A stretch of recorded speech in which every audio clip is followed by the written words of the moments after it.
Hello, folks. Welcome to the Nateland podcast. Life is busy and your well-being is important. Athletic Greens is giving you a free 1-year supply of immune-supporting vitamin D and 5 free travel packs with your first purchase. Visit athleticgreens.com/Nate for a free 1-year supply of vitamin D and 5 free travel packs with your first purchase. That's athleticgreens.com/Nate. Shout out to Mizzen & Main, inventors of the performance fabric dress shirt. It's Mizzen & Main's 10th anniversary. Check out their biggest sale of the year from July 8th through 11th. Go to mizzenandmain.com. Use promo code NATE to receive $35 off any regular price order of $125 or more. That's $35 off at mizzenandmain.com.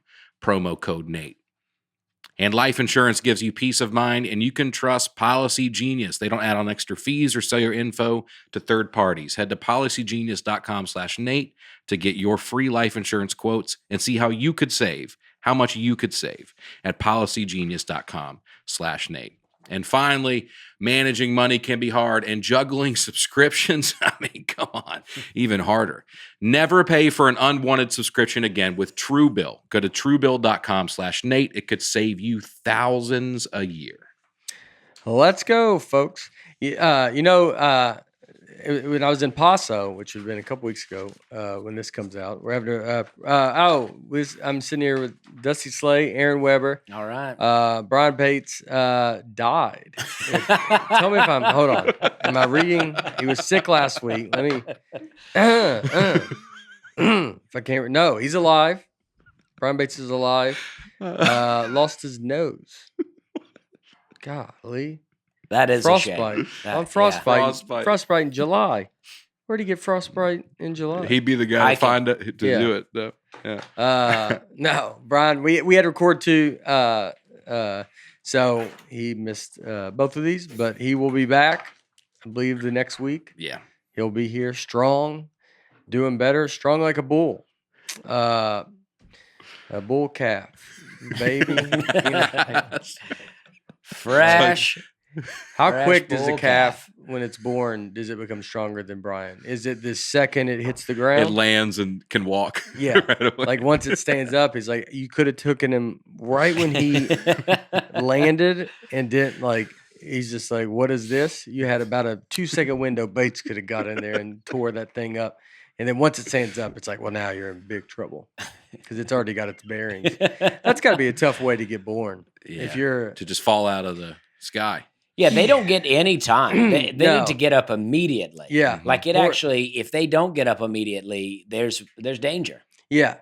Yeah, I mean, it's got to be the only birth that's it's chaos. And the cow too. Chaos. The cow too. If the cow is, I helped birth a cow one time because. Golly, I know. All right, tell us about when your sister was born. but this was with my dad, so he did not have my younger sister yet. So it was just we're out there, the cow's down and it's struggling to have the calf. Yeah, the calf already died. Yeah, so we have to get the calf out of there. Yeah, or the cow will die. Yeah. So we hooked it up to these wire stretchers that you use to stretch out a barbed wire fence. Yeah, and then we just jacked it out of there. Yeah, you had to I had to reach into the cow and grab stuff and try to pull the calf out. Were these y'all's animals or just okay? Yeah, that's good. And was this your first time? Was it like your dad's like, hey, can you give me a hand? You're like, yeah, I don't want to do anything crazy though. It's like, well, this is Well, when I was staying with my dad on, it's like you never know what's going on. You be hanging out, life's good, everything's fine. You're playing Nintendo. Somebody calls, you got a cow out, and then next thing you know, we got to go down and we got to wrangle a cow into the fence. Yeah, and then fix a fence because it's been busted. But we jacked this cow right out of there, and then you have to make this cow that's just going through this awful birthing process. Had the calf jacked out of it. Now you have to get it up, and it has to walk, or it'll die. And how long did it live? It continued to live on. Oh yeah. He might have sold it. I think when you have problems like that, you just go ahead and sell it. Oh, So, little black market. Yeah. Like you don't probably get because they don't have Carfax for this kind of stuff. No, just an auctioneer. Yeah, He's just yeah. rambling on. That's the bad part. When you get a cow, you can't go like, was it in a wreck? And you're like, nah, he's fine. Yeah, how many owners? Yeah, how many Yeah. owners? Yeah. How's Did the he come out? birthing? Yeah, how's the bird? Did he come out on his own? You're like, no, we had to go in there with a headlamp. Like my dad just had a cow with the udders too big, for the cow to milk on. So he sold it. Yeah. He just got rid Who of it. buys a cow like that? I don't And what know. do they do with it? I bet they sell it to people that buy a farm that shouldn't own a farm. Right. Yeah. And then they like, I'll take it. And they think, oh, its udders are too big? Amazing. Yeah. We'll get so Yeah. much milk from it. Yeah. Or they probably don't tell. He probably don't say anything. Are they noticeably larger, you think? I don't know. I don't know that you would know if you weren't a cow person. Yeah, That's true. it is. That is such a crazy way to be born. Just you come out and I mean you're in it and you stand up and just like Big J. When we would fly, we'd always do these. Big J would always like when you're fall asleep on a plane and then like it bumps and someone wakes you up and you're like. In your Big J, you're listening, you can't see it, but it's just the eyes would just be you're asleep and and you got to look like you don't know where you're at. You're like it takes a second to be like, oh, you're on an airplane.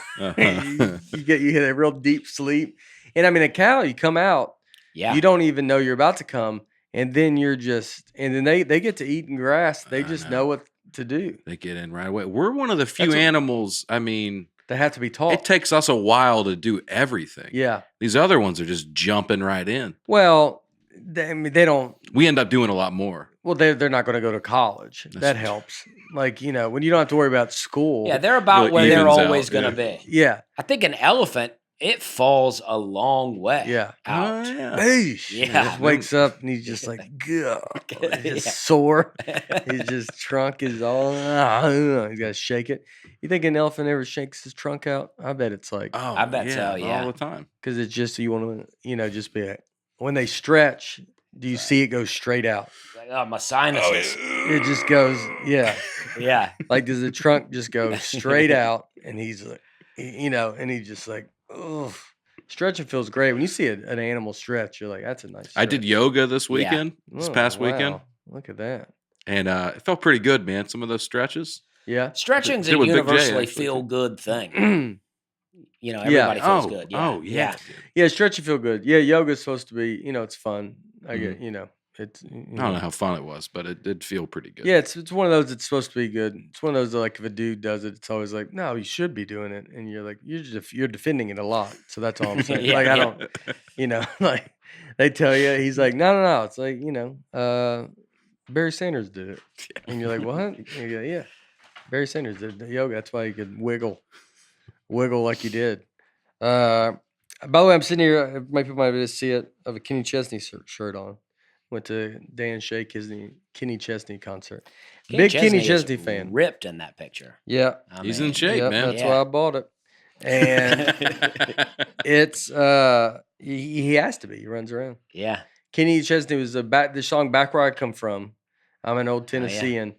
I would listen to that song. I've always had a big fantasy of like getting to do a show, then him playing that song afterwards, because I would listen to that song when I moved to Chicago and like no one's from here, or I'm not from there, and I would listen to it for every show, New York, every time. If I ever went out Subway, I would always just listen to that song, just to like remember, just to be like, all right. What was And then go out in your the song, world. Dusty? You had When I go to New York, I like to listen to Hank Williams Jr., Dixie on My Mind. Yeah. And Yeah. because it's just like, I don't hate New York City, but it's like, So it's it's different. him basically trashing it. But it's, Yeah. I don't hate it, but it is fun to be country and listen to country in a big city. Yeah, you're always, you you needed it to feel like you're almost like at least was talking to someone. I would hear someone like me before I went and talked to everybody that's not like me. Yeah. Now, all these people are my best friends in my life now. Big J. I mean, I got a group that's of people that it's crazy that we would be together. People could see us meeting. Yeah. But when I'm with Big J and Nick and, Lewis, Yeah. And like you're like, well, I don't know how this got Yeah, what together. is this crew and walking you're like, around? well, that's comedy. Sam, start the comments from you guys. Sam Feister. I work at a chain restaurant that has a drive-through. For probably the last 8 months, I've been greeting each person at the drive-through speaker with "Hello, folks." So far, there have been exactly 0 people that have responded to "Let's go, folks." Should I change my approach? Thanks for everything, you, Aaron, Dusty, and Bunyan. Is that Bunyan? Yeah. Do for the fans. Oh, I appreciate it. You could start with "Let's go, folks." yeah. Maybe because "Hello, folks," maybe they think that just would be, Yeah. Just start with the "Let's go, folks." I'd And say see what change restaurants. Oh yeah, that's another way to go. Yeah. I work at a chain restaurant that has a drive-through. What chain restaurants have a drive-through? Well, it's the fact that you have to say it has a drive-through. Barbecue in here in Nashville. Yeah. Like, I mean, would you consider like Panera that, or would you consider more of a fast food place? I would think barbecue. I think that's what I was thinking. I mean, but he doesn't work at one of the main, like McDonald's Applebee's. Well, they wouldn't have a drive-through. That's why it's like a barbecue place, like Jim and Nick's down here. Right. Over like it's like there's these barbecue places. Some of those have it. Mrs. Winners, maybe. Oh. They have those still. I don't know. I did have someone this weekend. They're in Paso. Big fans. They were awesome. They brought me the Milky Way, and they were "Hello, folks," and then one lady was like, "I'm a Let's Go, folks" person, and it was like, "Oh yeah, Well, that's fun. It was nice. All right. That was the whole really point. cool. You can be either one. Yeah. You can be your moods. "Hello, folks" could be sometimes you're 85% "Hello, folks," and then 15 "Let's go, folks." Let's go, folks could be tough at the drive-through too. If you pull up and he goes, "Let's go, folks." They're like, Yeah. "We just pulled up." Yeah, that's true. But he could try it. Yeah. Well, Culver. we just got here. A Culver.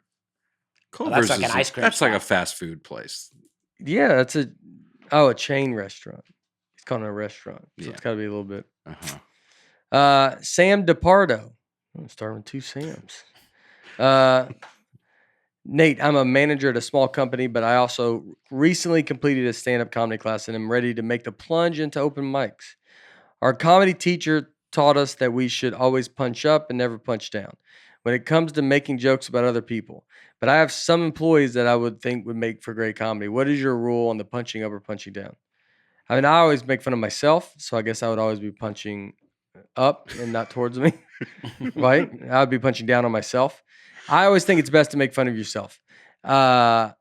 Even if you're ragging on even like very successful things. I mean, that's just been done. Like if you're, if it's like, I hate big corporations and you make jokes about that, like I get it. But then sometimes you're like, so everybody's going to make those jokes. And like that, when I used to have jokes about defending Walmart, it was like, I would just want to come from a spot. You just want to come from the opposite. You want way. to punch the way nobody else is punching.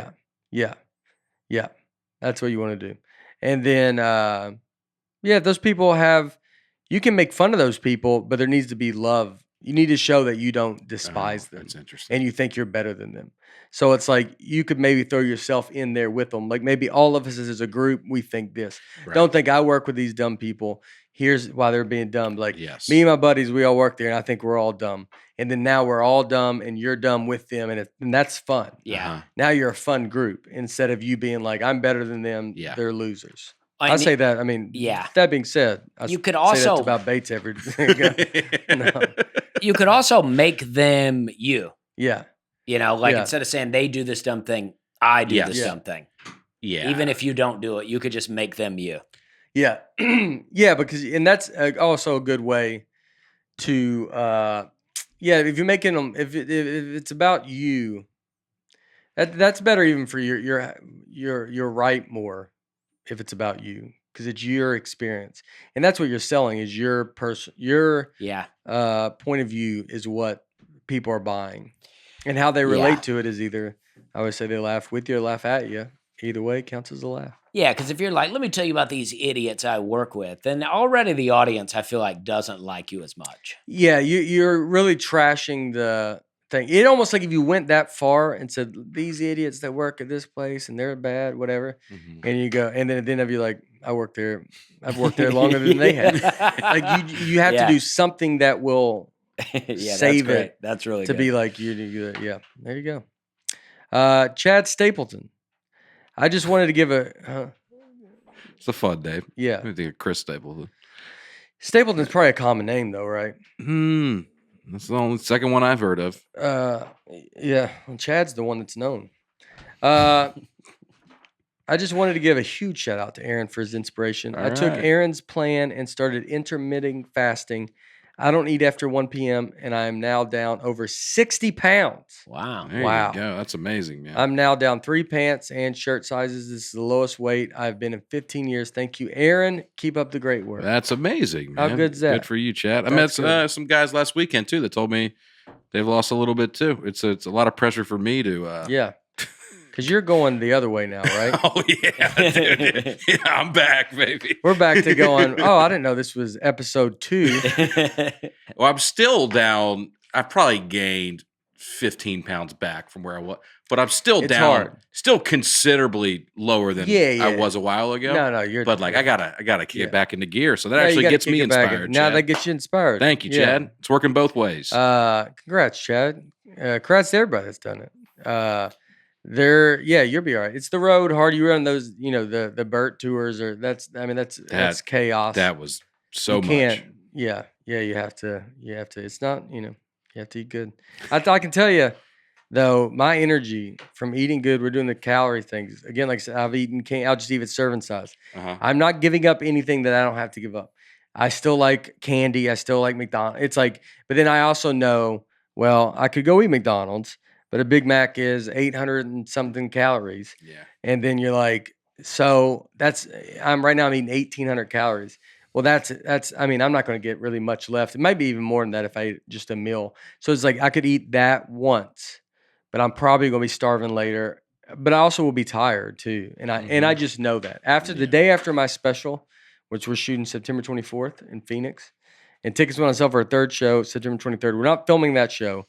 But that will be my kind of dry run. That's for the taping. It's going to be fun though. Yeah. After I'm going to have, I'll see. I'm trying to get down. I'm in Phoenix that same weekend, by the way. Oh, really? And I'd love to just be a part of this McDonald's meal after your special, dude. All I feel like we could really. You can come hang. We're hanging out a little bit afterwards. Oh, too. Nice. So we're come stay. Yeah, you can stay. It's gonna be fun. Awesome. I'm inviting a lot of comics. All the comics. Not all of them will be on the show, but it's kind of just like trying to make it a fun thing because everybody's been. Can we talk? Great. Can we get Comedy Nerd here for a second? You're doing it in the round. Yeah. How much have you done in the round? Are you nervous about that, or are you even going to be thinking about it? Or? So if anybody doesn't know this. The round is like it's a special the stage is round, and so the audience is kind of sitting all around you. So I've done a few shows at that Celebrity Theater in Phoenix. Okay, and actually a bunch. I've headlined it. I think maybe twice, maybe 3 times. One was a part of a radio thing, but I did like 45 minutes, and then so I've done it, and then I've done like probably this Michael Finney. I have the billboard up there, comedy, the Dry Heat Comedy Classic we used to do. They always did that at the Celebrity Theater. And so I performed. So I've been on that stage a bunch. I like it because it makes me move. Yeah. And I was never a big mover. So on stage, so it kind of made me. Because you got to kind of face the crowd, so you're just constantly always kind of like this. So the stage is a circle in the middle, and then the audience is all fully around you. Surrounds you. Yeah. Oh yeah, that's wild. Yeah, it's great. Do you have any of those coming up before the special, or are you just gonna be jumping right into it? I don't. There might be one, but I don't know. Not that I know of. But I'll be okay. I mean, what's great is we've added that third show, so I get to do a show. Nice. With it, but we're talking about filming it and like how we're talking about shooting it is, because I don't know if cameras will. I'll make all the way around, but I don't know if cameras will be completely, you kind of a 180-ish. So it's like, so if this is straight ahead and the circle's all around me, it's like I'll go like halfway, and I can see these people looking here, and I'll go halfway. I don't know if I'll make a. Oh, interesting. It's more of a revolving door kind of, kind of angle. I've been worried. I would probably trip and fall down at some point, just trying to rotate around. Well, that's why I didn't do it on my first special. Yeah. There's I'm joking. That sounded mean. You're like, I would have now that I'm not worried about it now. I would have definitely been terrified of it. And I've just performed in this place a bunch. Yeah. So I feel pretty even good. a stage with the half circle thing where the audience is like all the way to each wall. That's even too much for me. I always love the round. If I can ever get to arenas and be selling enough tickets to these arenas, I would love to do the round. But you guys sell a lot of tickets for that. But like to do it in the middle and the audience, I think the round is awesome. You just kind of move around. I've always really liked it, and I think it benefits a person like me that's not I'm not super animated, and so like it helps me get a little more animated. I'd like a stage that slowly rotates as I'm doing the comedy. So eventually I make it around to everyone, but this one does that. Oh, is it? Okay. So we won't have it doing it. Yeah. As stand-ups we don't, but when the band's on it, it slowly moves. Yeah. And so they just play and it just, and it goes all the way around. Yeah. So you can have it move. That's awesome. You could do that and just be slow. Yeah. I don't know if that'd be too distracting. Did I tell you, stop me if I told this story, but I did a corporate gig in Illinois not too long ago, and I show up, and it's at this big banquet hall, and there's a dance floor in the middle, and there's half people sitting on tables over here, and then there's half people sitting on tables on the other side. And I go, where do you want me to set up? And they go, we figure you just kind of bounce around in the dance floor. Yeah. Here. I'm doing stand-up. So I go, well, I think it'd actually be great if it's not too big of a deal, just kind of have everybody get on the same side, and then I'll just stand in front of them. And he goes, oh, that's no big deal at all, man.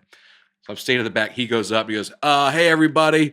The comedian thinks it'll be a little too hard to talk to you guys like this. So he goes, I know it's a huge pain, but could you guys just pick up your table and bring? And they're all like, oh, you got to pick up the table. So they're going to move the tables over. But he framed it as like, listen, I know this guy said he can't do his job if you guys are sitting like this. Oh my God. I'm in the back like, oh man, I look like such an idiot. But they were already sitting there. They were sitting. They had just had dinner, and they were on other sides of the dance floor. I feel like that's when you go out. Was there more? Was it completely packed? It was full, but there was room. They could all be on the same side. I'm borderline. I'm on team that guy over you. I was picturing like you walk in and see it. No one's sitting yet. Once they're seated, you're like, that's hilarious that you made these people had to like go. Hold on. I'll get that edge, and they had to grab it, and they had to go. This show better be unreal. I didn't know that's what was going to happen. I go, can everybody just kind of move over? Which is not a crazy thing to ask. But what are they going to do? Stand up and then have to go stand? A lot of them just brought their chairs over and they just sat. I can't get a picture of what the room looked like. I can. Because now that they had to move, I don't understand what was happening. Think a dance floor in the middle with just. Oh, and they're not sit on the dance floor. No, they were. No, but they're surrounded. Dance floor is like a third of the room, and then each end is people sitting down. You'd be performing in the round. Essentially, yeah. That's what made me think. How long ago was this? It was a couple months ago, dude. Oh, really? Yeah. I thought you'd be past that by now. It was a good gig. Yeah. But it was just very funny to hear him go, oh, the comedian said it's a little too hard for him to do his job if you guys are sitting over here. It's like, man, I was like a moron. Yeah. We did a gig one time. And then I think I'm on this guy. Like they're already eating. It's over. You're like, all right, I guess you would have asked, especially if he's going to sell you out like that. You would have just done. I would just do the show in the middle. If it's packed and they're all around, then it's like you just deal with it. And I may be describing the room as more packed than it was. It was like it looked. They were so spread out, and they were on either. I go, let's just get them all on one side. Okay, then I'll face everybody. Like it's not like it wasn't that crowded. It did not feel like a crazy ask to be like, can we just Yeah. But it got crazy. I love that he sold you out like that. I mean, right away. Yeah, he goes, the comic came in and was like, I know it's a huge deal. And there's no green room. You got to stand in the corner and you're just like. I just stood by the buffet. There you go. That's those pounds are coming in. He started just going. He goes back through the course of the comic. He's at the buffet. I'm not even doing it. Dance Well, floors are tough for comedy, though. Yeah. What were you We saying? did a gig one time where everybody was dancing. It was a casino. It was great. Everybody was dancing. They're having a good time, and they're going to stop the dancing to do comedy. I did this with you. Yeah, Mm. and we go to the DJ who we had made friends with, and we go, hey, will you give the audience, just like a 5-minute heads up that we're about to do comedy? He goes, yeah, man, no problem. And they're dancing, and then he goes, hey, about to get some comedy up here. First guy, Aaron Weber. Yeah. Oh, And the whole audience, they were so mad. Yeah. I mean, people that were talking to me before the show, they left. They were mad. They escorted us out of the casino the moment the show was over. Oh, because yeah. This was such a nice place. They made me and Dusty wear a suit jacket. Yeah. They had like a room they brought us in. Like, you have to have one on. Yeah. So I'm wearing. Did I wear a suit jacket? Oh, you took it off as soon as you got on stage, but we had to okay. wear them around the whole time. Mine was like 2 sizes too small, and I'm up there. Dusty's like, just do about 7 to 10 minutes. I did 2 minutes. I was like, this is What's awful. it called? It's in West Virginia. What's it Greenbrier? called? Greenbrier. Very fancy. Yeah. That's a very nice hotel. Very Laura's nice like, place. Very nice. Laura had family that worked there.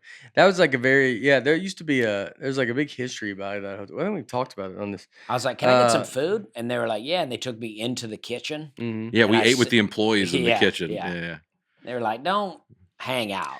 Like those situations, like, yeah, those are the worst when you get stuck like that. And sometimes in hindsight, you're thinking it would be better if you could go up to the DJ and you go, hey, let me just say something real fast. You're like, hey, we're gonna do comedy, but not just yet. Y'all finish dancing, you're having a good time. I don't want to ruin that. Yes. Like if you just and make a joke about it, they get a little, it's all about how you're introduced. Yeah. And then that depends on how the show goes. Because yours is, these people are like in a moving company before your show starts. And you're like, all right. They go, guys, we're about to bring your headliner up. Could we get, we're going to get some different shutters on these back windows if we could get, has anybody got a hammer and a nail? Some nails, hammer and a nail. All right. This guy can't handle, yeah. there's a little too much light going through on him, so he needs it perfect. Where am I? Corey Crowley.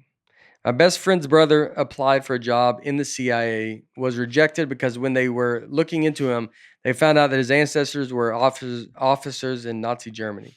He had absolutely no idea. Imagine having a serious interview like this and actually being qualified for the position, only to find out that you not only didn't get the job, but that your great-great-grandparents were some pretty serious Nazis.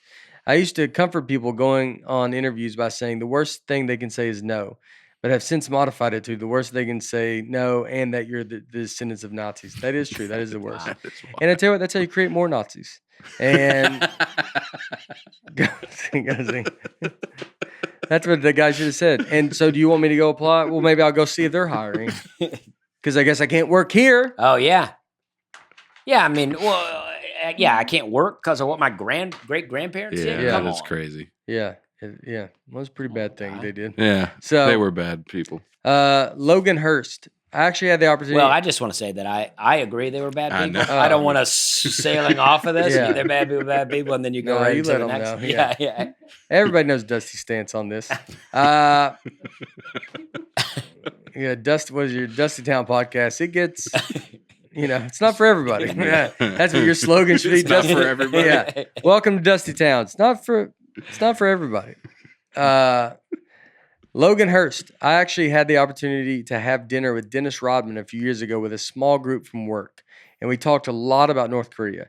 He said that if we Americans had a chance to meet Kim Jong-un in person and not through the media lens, we'd really like him because he cares about his people. Thanks for all the laughs over the past few years. Look forward to it every week. There you go.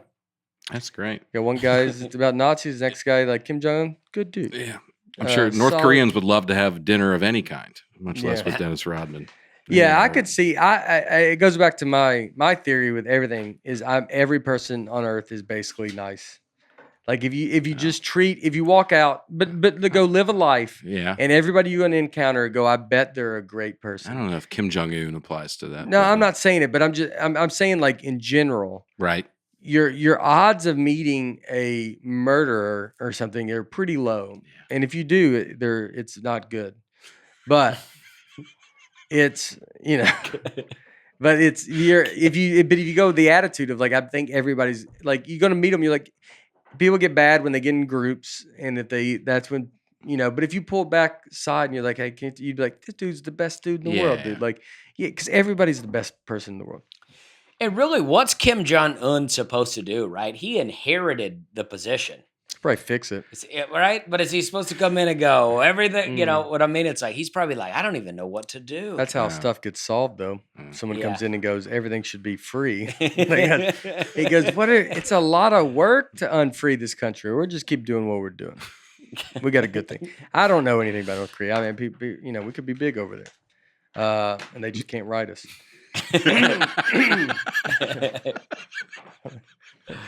That is true. Yeah. A lot of we're having a good time. Could have crazy numbers over there. Thomas Chandler. Nate thinking 1.9 was less than 1.10 reminds me of the A&W restaurant chain introducing a 1/3 pound burger as a competitor to the quarter pounder, but it didn't take off since the general public thought it was less meat and the same price. I don't think it would have taken off. Yeah. I would be like, so you're doing the same thing? I would just think, oh, so you're doing the same thing. And they're competing against their own burger. Is that what they were doing too? No, what do you mean? A quarter pounder was probably... the McDonald's. Yeah. Introducing quarter pounder, because the 1/3 is a quarter pounder. 1/3 is more than a quarter pounder. No, it sounds like a quarter pounder. No, wait, 1/3 of a pound. 1/3 pound burger. What like is that? How you say it? Like a 33rd. What do you say? A 1/3 pound? Yeah, is that how you would say third pound. Well, you say a third pound. Third of a pound. I'm getting a third of a pound burger. That's not even good. Quarter pounder is a great name. Yeah, that's what they're saying. That's the whole point of this. No, but he's saying they thought in general it was so. There's not different. So a quarter pounder is like just a quarter of a pound. A quarter pounder is 1/4 of a pound. Yeah, and so 1/3 is more. Is more, but sounds like it's less. Yeah. So they should have said a half a pound burger. It should have made the burger bigger. Yeah, it would have been just bigger. called it. Well, what's a half? So 1/2 is half. So 1/3 is in between. We might as well just do a half then. So 1/3 doesn't make sense because there's not a good name for it. Third. You're right. So you're getting a third of the burger. How are you getting? Wait, you're getting 1/3 of the burger. You're getting the whole burger. You're getting the whole burger. It just weighs a third of a pound. Oh, it weighs a third of a pound. I picture. Well, why is this corner cut off? It's like a Pac-Man thing. Yeah. Slice out. I go. Well, I'd have ordered the one burger if I'd have known y'all were gonna be cutting slices out of it. The 1 burger. I'll take the 1 burger, please. That's fun. John Hitch. When I was 19, I got my first serving job at a TGI Fridays. My first day of work, I walked in the kitchen and the line looked directly at me and said 86 baked potatoes. I looked back at him and said, okay, thanks.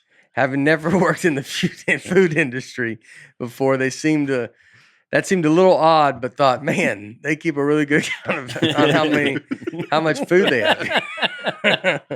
My first shift, I was only supposed to be a food runner, but we got extremely slammed. So server I was shadowing asked me to go over a table and only greet the table and get a drink order.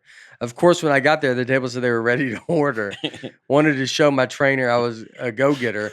I decided to take their food order. The first question was, do you have any baked potatoes? I said, yes. Not long ago, we had 86, so I'm sure we have a few left. I had to go back to the table and tell them, unfortunately, we're out of baked potatoes. That's a great story. That's really good. Oh, that's awesome. God, that's so funny. I think that's I think you think John and Bates might get along. It's like that's a very funny. I would do that too, dog. That's 86. Hey, you got 86. All right, fine. Y'all got baked potatoes? Yeah, we had 86 of them. So I don't know if we even had 86 people in here all day. You know what I've started doing? I like the same. It's the same kind of talking. I like what's your 20? You know what that means? Like your location? Yeah. Or your ETA. What's your 20s? Where are you? What's your location? I like saying that. I used to have a job where I had a walkie-talkie, and they would talk like that, and you do feel official. Roger, what's your copy 20? that. What's your 20? Yeah. I started asking people that Like in text? in text and Yeah. stuff. Yeah. Don't do that to me. And I think your age, it's fun, right? It's kind of fun. Yeah. It's like some kind of code. Yeah, It yeah. is code, I guess. It is code, but it's not like a Gen Z code. It's What's your construction 20? workers Yeah, are using it. What's People your without 20? a family, they have a lot of time on their hand. How many people? Y'all have the time to go through these games to go, what's your 20? You're like, I guess we're doing that. We're playing Army soldiers this week because we don't have. How many people Because go, my wife doesn't have to "What?" take Harper somewhere. I'm not taking Harper. I'm pretty busy. All right. Laura's got a lot of stuff to do. Take her daughter everywhere. Yeah, like 86 that. 86. I get it. Like, what's your 20? What's your ETA? Yeah, it's fun. What's ETA? I think people, People know ETA. yeah. Nobody's asked what's your 20 means yet, Dusty. Oh, but yeah? I'm relishing that. What do they challenge. what do they respond? Do they just tell They'll you? tell me. I think people Yeah. know what it means more than I thought they would. Yeah. 20 what? What's your That's 20? what I want people to say. What's 20 what? 20 what? I would think, I think I would probably answer time. I was like, what's your 20? I don't know, 15 minutes. Yeah. Like, I don't know. What's your 20? All I don't right. know. What's your 20? What about I got your 6, dude? I don't know what that means. I got your back. Okay. Like And a clock. then, yeah. 6 is behind you. Yeah. He's what he says before every fist pound. How is the 6 behind you though? I got you can't- 6. can't- That's like a clock. 12's ahead, 6 o'clock. If somebody tells you it's at 6 o'clock, you know that's behind you, right? You Yeah. look confused right Well, I don't now. understand. Like a clock is, it's up and down. Yeah. Yeah, but picture you're in the middle of the clock looking straight at the 12. Okay. No, all your right. 6 still would not be behind you. Yes, it would. The 12 Well- would be straight ahead, 6 would be behind Oh, if you were standing on the clock. You're But if standing I'm- on the You're clock. standing on the But clock. if I'm looking at the 12, what if I'm looking at the 6? Well, then you're in the back, and he goes, "Well, who's up looking at the 12?" Yeah, and you go, "Oh, I didn't know." Yeah, I got your 12. Yeah, What's your there's a 3? guy. You go, "There's a guy at 1:15. Is he? He could probably see the 12." Yeah.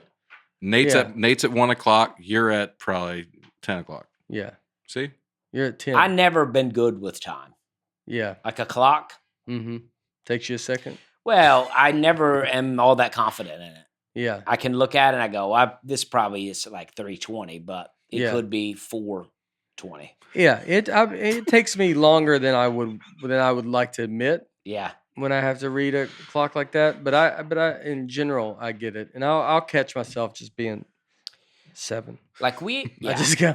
You just have to go 1, 2, 3, 4, 7. we were sitting in our room and my wife looked up at this clock that we have on the wall and I saw her look at it. And then I go, did you just look at that clock to see what time it was? She Yeah. goes, yeah. And I was like, I love that you're so confident in it that you can judge the time. That See, this way." is also, you probably don't trust the clocks. Yeah. And she goes, you don't know what time that says? And I'm like, well, yeah. I could Nah. figure it out. Like not a glance at it. Yeah. Yeah. I'm just not, I don't feel good about it. Yeah. Is it because you don't know who hung the clock? Yeah, I mean, the battery may be You dead. don't know who built the clock. Like, Who do you put think, the hands yeah. on it, dude? You never know. Do you think there's a camera? Because a lot of cameras would be, that's where you'd put a camera. Yeah, in the old day, like a spy Yeah. movie. Yeah. Right. Yeah. Right. Well, What's your computer screen look like? Is it all pretty taped up?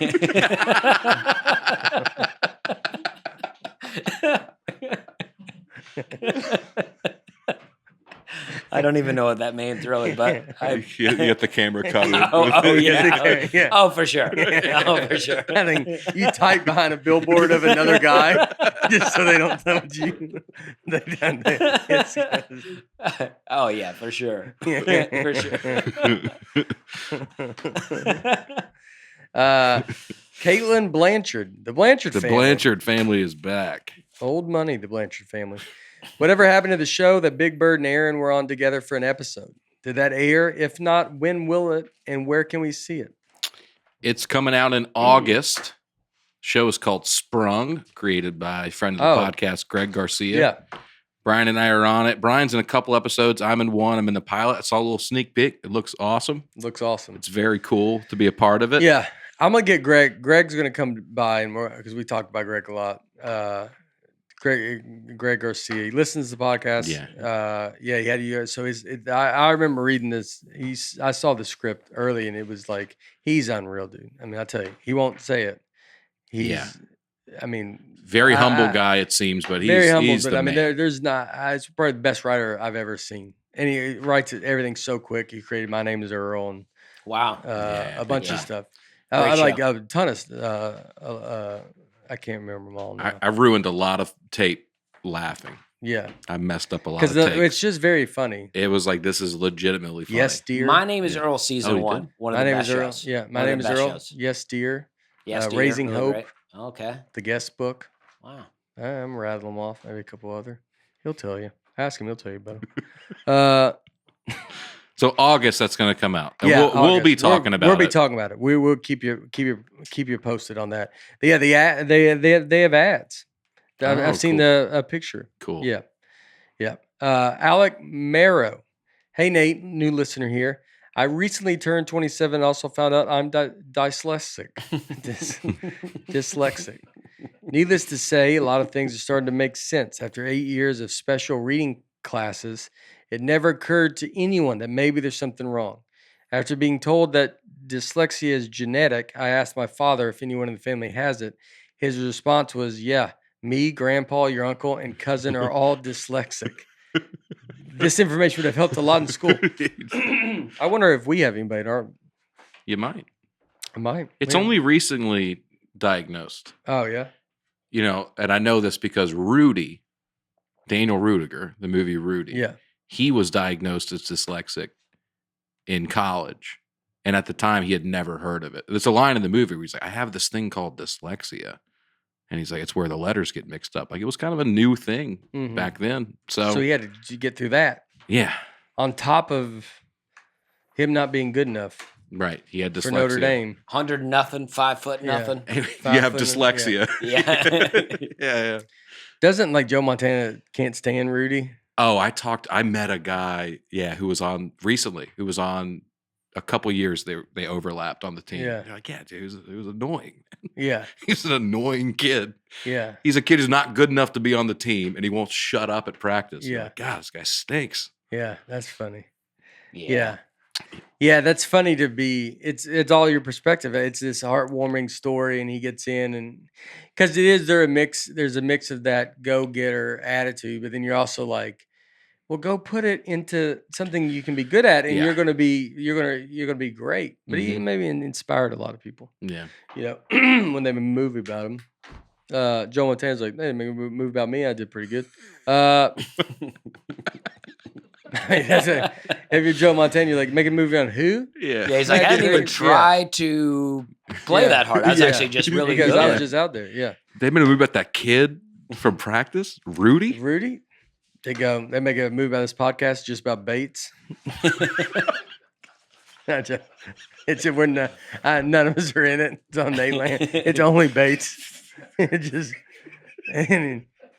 yeah. That's Brian's song. It's Brian's song.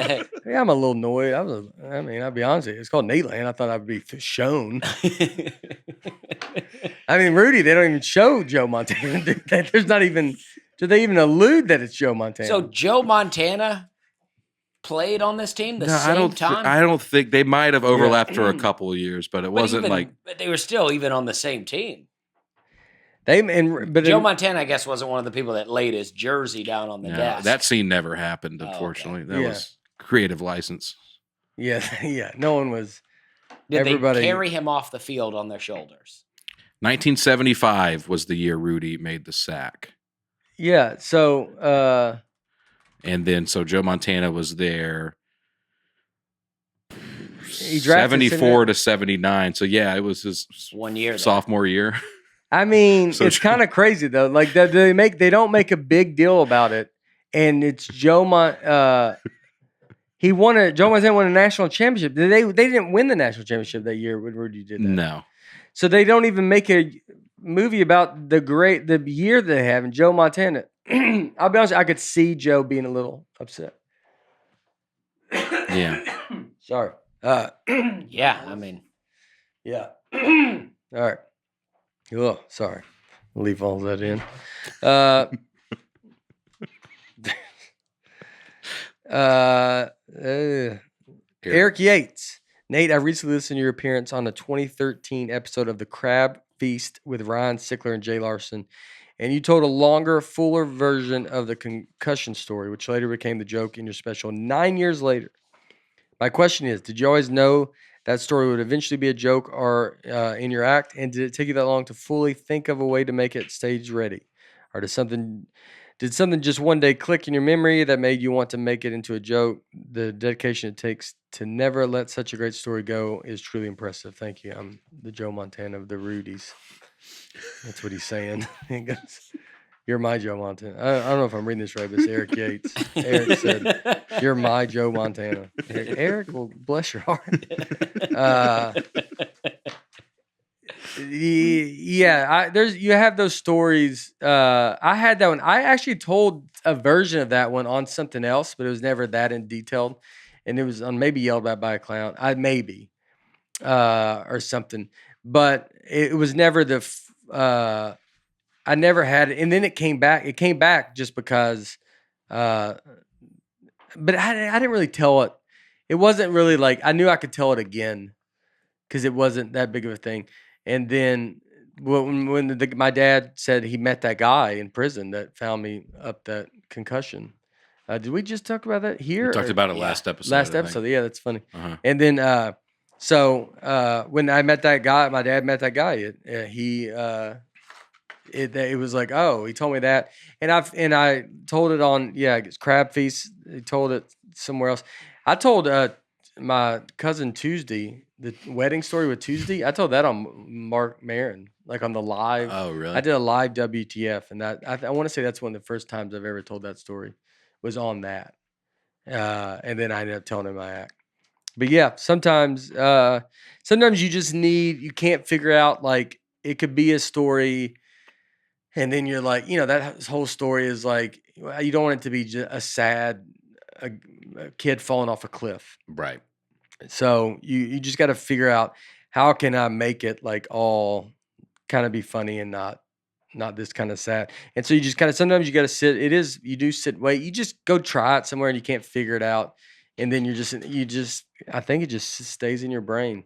And then you just end up one day something, it's kind of like you're saying, one day it does, something kind of clicks, or you think about the story.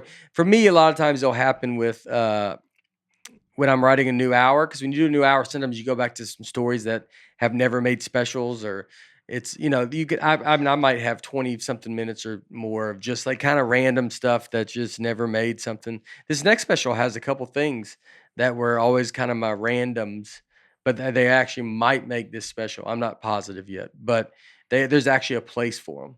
You need a place. Yeah, I find that you can have an idea and then just not be as good of a writer as you need to be at that time. And then like later you go back to that same story and you're like, oh, now I know how to tell that. Yeah. Before it was a story I could tell, but now it's a joke. I remember, and I would try to write stuff down, and I remember thinking, I'm not good enough to tell this yet. And then I would just either, I don't know where I wrote that stuff down. I wish I would know. Yeah. Because then whatever ideas I would have had. But there was a lot of times I could say, I don't know how to do this. And so then I'd be like, it's very funny, but I don't know how to tell it. Yeah. And so I got to wait until I'm ready. And it's exactly, and eventually you get ready. Yeah, and you just sit on something sometimes, and I don't know. I just feel like, and there is that thing you say about you need a place for it. I've got some small jokes that never really worked on their own, but then I'll tell a story and I'll go, oh, I can slip that little joke in right here. Yeah. Oh yeah. That's what I do. Yeah, I love it. Our next partner has a product we have started using every day. We all started taking athletic greens. We all did it. None of us eat very well. I mean, I'm eating a lot better now. Kind of. I'm still eating it. Probably, I mean, it's better. It's better. And athletic greens is a great way to start the morning. You get all the vitamins. You drink it. Super easy. You were asking about some of it today. Yeah. You want to say it's fun? Well, I had some one time when I was here, and it was great. Yeah. Yeah. It's great. It's you get all your stuff, you get it done. It's almost a good, like, build it into your, like, kind of morning routine of just get up and you make it. And 1 scoop of powder, shake and drink. Travel packs are great. it just contains less than 1 gram of sugar. I mean, just a lot of vitamins. It's right now it's cheaper than getting all the different supplements yourself. It costs less than $3 a day. Right now, it is time to reclaim your health and help your immune system with convenient daily nutrition. It is just 1 scoop in a cup of water every day. That's it. No need for a million different pills and supplements to look out for your health. To make it easy, Athletic Greens is going to give you a free 1-year supply of immune-supporting vitamin D and 5 free travel packs with your first purchase. All you have to do is visit athleticgreens.com/Nate. Again, that is athleticgreens.com/Nate to take ownership over your health and pick up the ultimate daily nutritional insurance. We've all been there. You want to do something online, so you sign up for a free trial, then you forget about it. And then next thing you know, you've been paying companies for 5 years for something you've never done, like I did. You need to use Truebill. It is a new app that helps you identify and stop paying for subscriptions you don't need, want, or simply forgot about. And on average, people save up to $720 a year. I signed up. I had all this stuff I'd forgotten about, all these games and apps I'd subscribed to. Canceled them all for me. It was amazing. Truebill Concierge is there when you need them to cancel unwanted subscriptions, so you don't have to do the work. By law, most states don't have to disclose when subscriptions renew. That's a little shady on their part. So get a hold of your subscriptions with Truebill. Don't fall for the scams. Start canceling today at truebill.com/Nate. Go right now, truebill.com/Nate. It could save you thousands a year. Truebill.com/Nate. Life insurance typically gets more expensive as you age, so it's smart to get a policy sooner rather than later. It's like a plunger, you know? You want to get it before you need it. Absolutely. Yeah. Policy Genius is an insurance comparison website that makes it easy to compare quotes from top companies like AIG and Prudential, all in one place to find your lowest price. You could save 15% or more. 50% or more on life insurance by comparing quotes with Policy Genius. Just head to policygenius.com, get personalized quotes in minutes, and find the right policy for your needs. The Policy Genius team works for you, not the insurance companies. Whether you're starting to shop or have questions about your current policy, they're your independent advocates offering unbiased advice. And that's a rare thing these days. Head over to policygenius.com/Nate to get your free life insurance quotes and see how much you could save. And finally, oh boy, it's our old friend Mizzen and Maine's. Dusty, hand me that. Oh. Mizzen and Maine. This is what a great shirt. Nate, I know you like this kind of material. It feels, you feel it. It feels like it's like a kind of athletic. Oh, that is a nice shirt. Yeah. That feels very good. That's a shirt that you could wear to a dinner party. You could wear it hiking. Or to a club. Or to a club. I mean, like it's like that nice looking, and it would be comfortable if you went out and We're doing a lot of dancing. Yeah, a lot of dancing. It's a great road shirt. You can throw it in a suitcase. It's not going to wrinkle too bad. You know, they say that Dean Martin, he'd wear a tux on stage and he wouldn't sit down the whole weekend because he wouldn't want to wrinkle his suit. If you have Mizzen and Maine, you can sit down, you can lay down, you can do squats, you can do whatever you want. It's not going to be a problem. It's a good shirt to have if you have to move the tables because the comedian is not happy. That's true. And you're going, you think, I'm just going to have dinner and just enjoy a show. Now I got to rearrange the room. I'm very glad I wore Mizzen and Maine because now I athletically move this old lady's table because, you know, the comedian doesn't want to spin. Yeah. Well, listen, guys. They've got shirts. He's been they've fasting got polos. since 1. They've got chinos. They got a lot of great stuff. It's Mizzen and Maine's 10th anniversary this July. They'll be having their biggest sale of the year, July 8th through the 11th. Don't forget to check it out right now. If you go to mizzenandmaine.com and use promo code Nate, you'll get $35 off any regular price order of $125 or more. That's $35 off when you go to mizzenandmain.com. and use our promo code Nate. All right. So this week, we are talking about maps. Maps. All right. This is fun. I love a map. Yeah. You know, when we went hiking, we well, you have All Trails is like an app you can do. I use All Trails, yeah. But you still think you should probably have a regular map too, because it's like if the phone goes like that first time we went hiking, we didn't have enough water, everybody's phone's dead.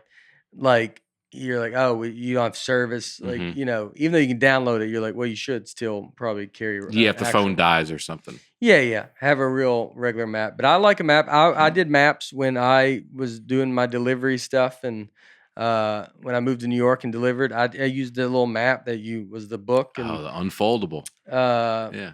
well, it had the it had the spirals in the back of it. And then Oh, so you would okay. go, but you would just go look at the streets and then know, like, all right, here left. I mean, I read a yeah. map, like I could drive and just look at it. You'd give you a warning street. I remember when I started driving, when I would go to a friend's house, I would go to Mapquest at home Mm-hmm. and I printed out the directions. That's when I started. Yeah. And that was just starting to go away. People were starting to get smartphones then. I got into a little That's Mapquest. crazy. I remember when we were. I think that's so crazy.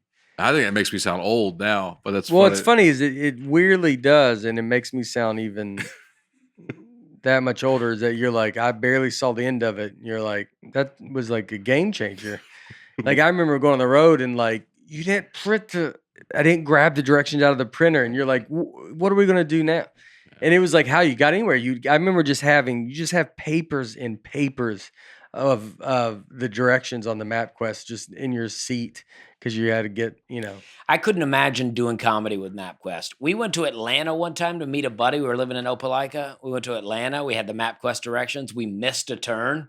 We just turned around and went home. We have no idea how to get back to where we were to even get the map going again. Yeah. To get back on track. Yeah, because you don't just reroute. Yeah. You're like, I got to be back where I know where the directions are going from. You just went home. Yeah, we're like, yeah. It's just too much. Yeah. Yeah, I remember people using MapQuest too, like after, because then after MapQuest it wasn't, smartphones weren't first, it was the GPS systems. Right. And so then I remember, but those were expensive. Those TomToms. Yeah, TomToms. I remember finally getting one. I remember I finally getting a TomTom, and you're like, that's crazy. I can't believe I got one.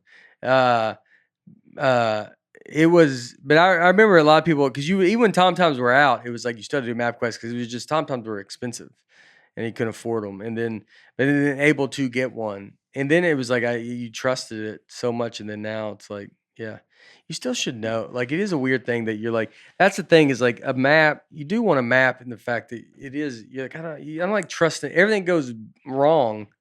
You're done. Yeah, I delivered pizzas back in the day, and we had you type in the address and it gave you these coordinates, and then you go to a big map on the wall, it'd be like G7, and so you'd go and you'd find it on the map, and then we would just drive there. We would just go, okay, now I grew up in the town, so I was like, oh, okay, I know where that's at. So you would just go there from there, but no phone map. I mean, I drove the other day and there was a little road construction, and I put it in my phone. I'm like, I know this town. I can just do this. But my instinct is, put it in the phone so you don't get lost. Yeah. I don't use it. I'm trying to think. If I go downtown, I'll use it. Some of it's for just the traffic. Now you're using it just to be like, is there going to be traffic? But other than that, or if I'm trying to see how long it's really going to take me, I'm like, all right, that'll be 18 minutes, or like, I'm trying to really see I'm late, whatever. But yeah, I don't, you try to sometimes be like, I don't need it. And so why am I doing it? I came here without it today. Oh, I little challenged myself a little bit. Oh yeah. I started doing that. I'll drive to Zany's and back without it. And then I drove here without it first time today. Oh yeah. I just needed to remember the exit number. Did it work? Yeah, I got here fine. Yeah, you are here. I don't remember. Yeah, exit numbers. I don't ever remember. Yeah, it's only took me 110 times driving here.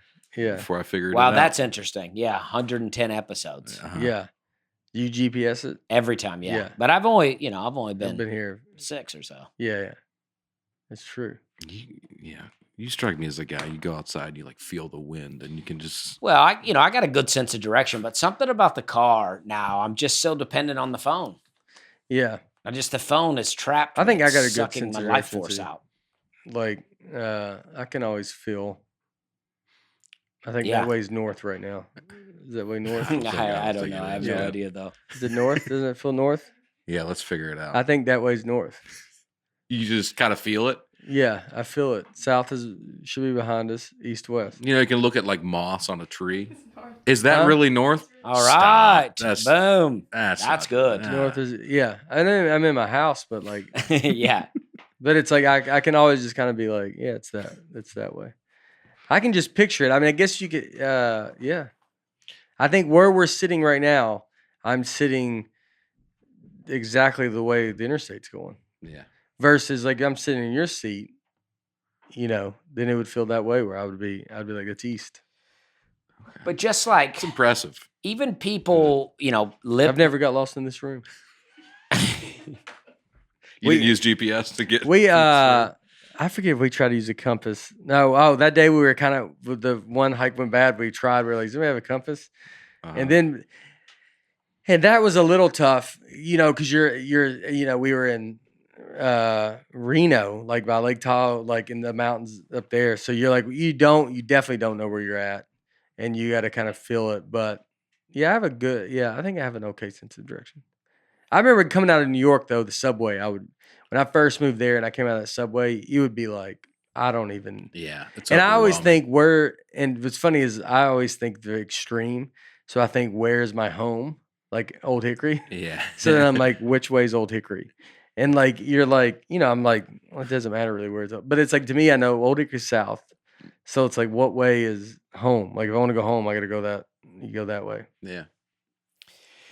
I don't know. I mean, I find New York overwhelming, but coming out of a subway, you're like, wow, this is a whole different city that I'm in. It takes you get used to it though. Yeah. I mean, it's a grid. The city's a grid. So, and you end up, I mean, it would take me, when I go back, I'm all right, but I'm not in it like I was. Yeah. And when you're in it every day, you just kind of come out and you just kind of know where you're at. I used to go down into the subway and then I'd be like, oh, this is not the right one. And then I would come back up, cross the street, go into another. I was like, I don't know what's going on out here. My mom has the worst sense of direction. She's a very stressful driver. She gets very stressed driving. Mm-hmm. She was in a car accident years ago. So it's kind of like she can't handle it. We did a family trip. For some reason, she was driving. And this is still referenced among the family today.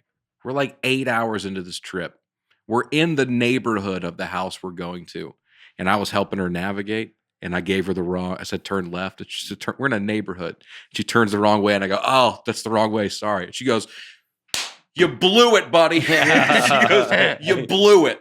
Like, seriously, man. I go, we're like, just turn around. She goes, oh, you blew it. Yeah. Well, maybe she was that's so much. She's pressure. so happy to make it. Yeah. Well, finally we got there. She's like, all right, we're calmed down. Yeah. But she was still just so stressed out. You blew it, That's buddy. a lot of blew it, pressure. buddy. 8 hours in, I've got you all the way If here. your mom calls you buddy. Yeah. Did you? I'm your son. Yeah. All right, pal.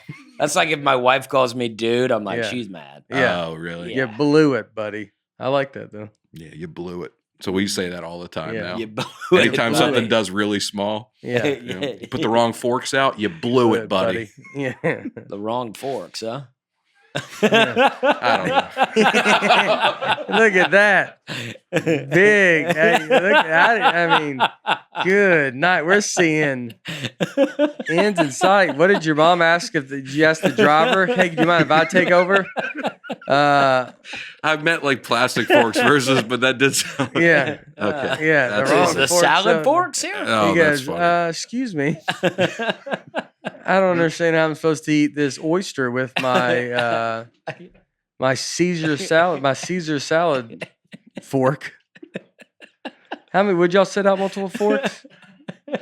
I was talking about plastic forks versus the regular ones. Who even says you put out the wrong forks then? I think you meant what you meant, and you're so trying to get out of it now that you're going like, no, I meant like plastic and regular. Which that never happens. Someone ever goes, I told you to put the regular forks out, some not the plastic. meals- You're like, the pastor's coming over. You're like, We would have some meals, paper plates, plastic, and you throw everything away. And sometimes, let's use real plates. yeah. That's what I meant. Yeah. You're not buying it, but that's what I was talking about. Different- You blew it, buddy. You blew it, buddy. You blew it, buddy. You blew it. And then you go, Aunt B, and she has to come get the other forks. Yeah. That would be funny if you found out I had an Aunt B at my house, just an in-house person. Map making, cartography. That's what it's called. It's What's a it study. called? Cartography. Oh, You heard of cartographer? Is that anything to do with cars? No. That's convenient. Mm-hmm. That like really worked out. I think that's why they call it a car. Is that why they call it a car? I don't think so at all. Well, that really worked out then. Well, it's convenient. I wasn't even thinking about cars. Well, I mean, that's funny that, they called it cartography in who knows when. It's a French word. The French word for It map made- or card is carte. So mid 19th century. So does that mean 18 something? Yeah. So that's so dumb. I know. I think But- that's I weird, always have too. to do that too. Subtract Yeah. 1, and that's what it, yeah. So 1800s cartography. And then Sorry. is that how they might have come up with car for, Let's look it up. because why would that really worked out? What is that? Car, what does that mean? Car. What does etymology mean? Huh? Etymology is where the word came, the history of the word, where it came from. You don't. You ever see like a spelling bee? They go, kind of the language of origin, please. That's just the I get etymology. No, when I Google something, I get a lot more stuff up Yeah. at the top of mine that says, "What are you trying to ask?" Yeah, about?" yeah. Like, I don't get. Did you mean? Yeah, Yeah. Mine would have said like, "Where did the word car?" I actually have a joke about this right now that I do on stage about, I think I get sent down a dumb internet, and I think this is the internet that you get. Yours says Oxford, like. Let me Google what I would type, how I would have asked this. Yeah, where the word car came Yeah. from. Yeah, These how- wires are little. Oh We yeah, got it. where? We got it. Yeah, so if I was sitting here and had to Google it, where did the word car come from? See, mine always has. Mine's just trying to tell me back to like here. Let's cut to the chase here. And then I'm like, well, this is how they lose me because they go etymology of the word car. I go, I didn't want to know what I don't know. I don't want to know etymology. I want to know that's what I would have said to this person. I don't want to know that. Where did the word come from? And then that's why I go to what people also ask, and that's where I head to. When do they start using the word car? And You're I go, a big people also ask. I only Yeah. learn from where people are asking. It was around 1300. It's an old word, So they it's- say. Yeah.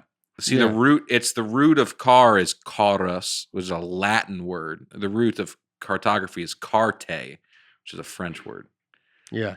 The joke I have, just so people, I don't want to do, is I'd go into this people also ask. I'll talk about Googling something. Oh yeah, I haven't heard Okay. that. Oh, it's It's a newer one. no, it's in my Eagle joke. Oh, And okay. But I've made it like kind of like it's a joke that's like really about we had the eagle in our backyard, but then the middle of the joke is kind of about me not knowing how to Google, and so I've kind of like almost it's like it was like finding something that goes in somewhere else. It just kind of works, and so it's like it's fun to like it's almost I'm doing 2 bits because like you're almost doing 2 jokes. I got one joke is about this eagle and building a nest, and the other joke about me not knowing how to Google. And then so combine them, pretty good. Yeah. 2 jokes 2 jokes intertwined. intertwined. I know about this because there's a great episode of The West Wing, West where they Wing. talk about it. This is What did they talk? The Oh, West the Wing. Mercator map. the- Oh, sorry. yeah. The West Wing sounds brutal because every like it is everything that's like the most boring thing we could ever say. You're like, there's a whole West Wing episode about this. There's this encyclopedia. Fault this other encyclopedia. That's the only big words I know. It's Those are the only. If they said say a big word, I would just say encyclopedia. Encyclopedia. That's the only big word a I lot know. of syllables. Encyclopedia, dictionary. Yeah. Yeah, the things that have the big words. Yeah. Yeah. But you go type in car etymology. Well, this is what's fun. This is what's fun about it's just at its core, it's an office place drama / comedy.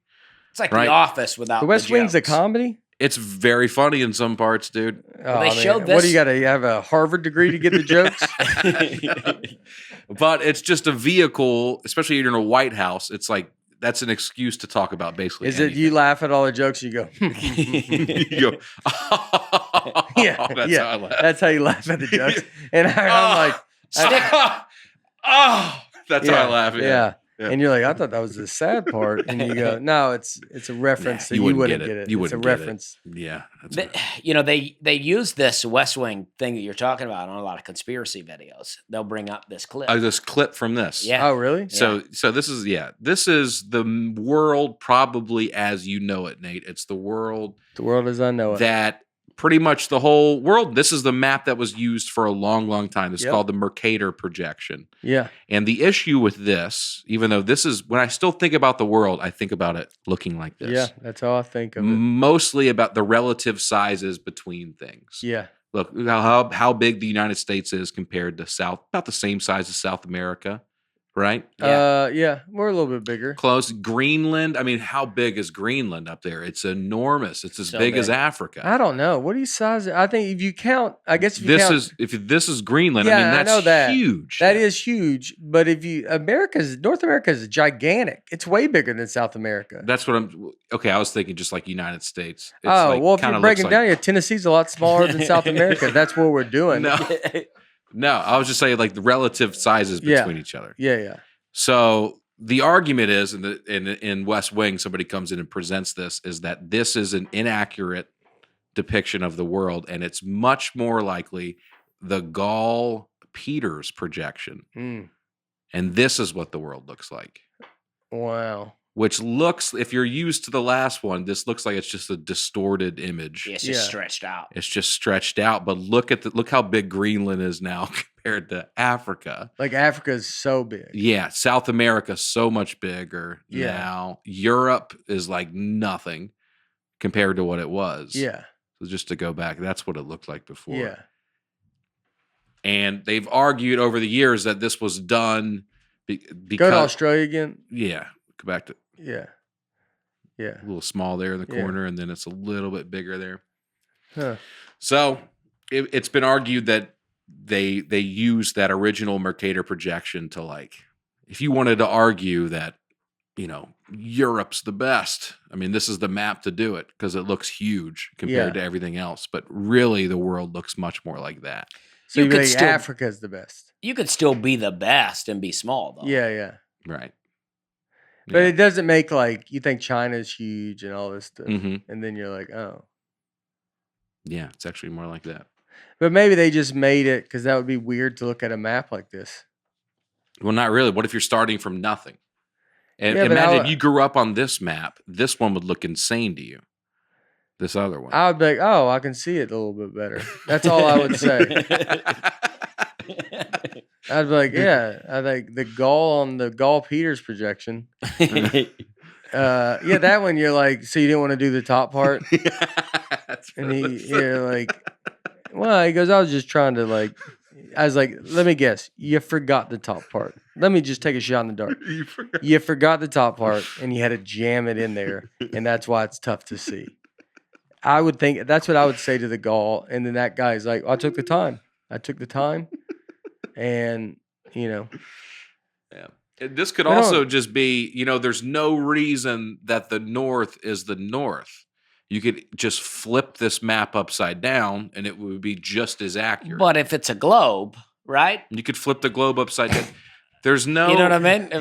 If it's a globe. Well, you know what I mean? That's... I know, it's just funny. I know, but I like just anybody saying it to you, just going, if it's a globe, bear with me.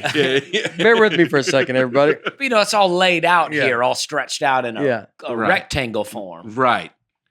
So when you roll it up. Well, that's what this was designed for, I think, is so it could be laid out over a sphere. Yeah. So what? How would it be laid out if it was all scrunched up at the top? No, this is just a depiction of it in two-dimensional for a map. And they would just say, why would they not? But why is the top part so jammed up there? Like, why? No, that's just what it is. That's what it actually is. There's just less up there. Yeah.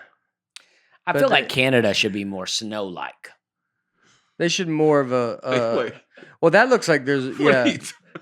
Well, you got Greenland's all snowy up there, but Canada is all green, and I don't think that's accurate. No, it I gets- think the white is for ice. Yeah. I think It's not for pretty icy snow towards that's it. on the ground. I mean, you telling me Australia's not pretty Yeah. icy? Like I I, mean, would not say in Australia, Africa, that's Alaska. the hot part, and then that's the shady part. Yeah, Alaska. Is that that's not all the, the snow they got? trees? Yeah, that's all the trees. There's Arizona. It's like, come Yeah. over here. We're hot. We don't have a lot of trees. And then you come over here and you're like, we got a lot of trees over here. See, Yeah. they've got a lot of white here. That's where glaciers Yeah. and all that kind of stuff. Yeah. I preferred this map to look at. Yeah. Yeah. But this could be upside down. I wish I could flip this upside down for you. It could be, there's no reason that's the north and that's the south. Do you know what I mean?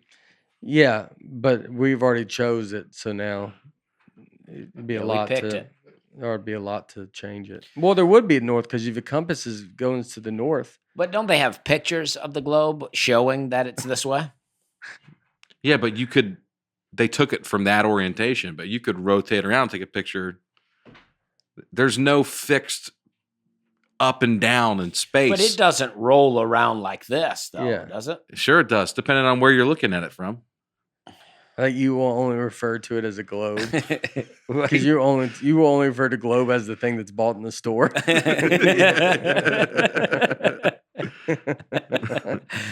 But like even when you, I think Dusty's literally talking about a globe you buy at a store. oh, this is a Like, great example. yeah. The globe you buy in the store, when you spin it, Yeah. it spins like that. It doesn't Yeah. spin like this. Yeah.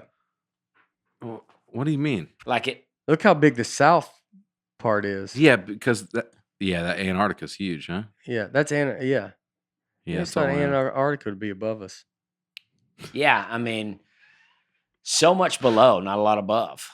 Yeah. I guess it's technically on top, right? Because it kind of reaches back around, and then you go to Green Island. Santa Claus Green really Island. chose a place to live where there's not a Yeah. lot going on. Yeah. He had all this land down here. Well, He if you could live don't, at. if you don't want to be bothered. So this could easily be the world right here. Huh. And I think we should look at it like this, Yeah. just to keep us grounded a little bit. Yeah. Yeah. That's very confusing. It is. Well, the sun's on the top, so maybe that's why all those hot places are. But why? There's too much snow up there. It burn Yeah. that snow at the top.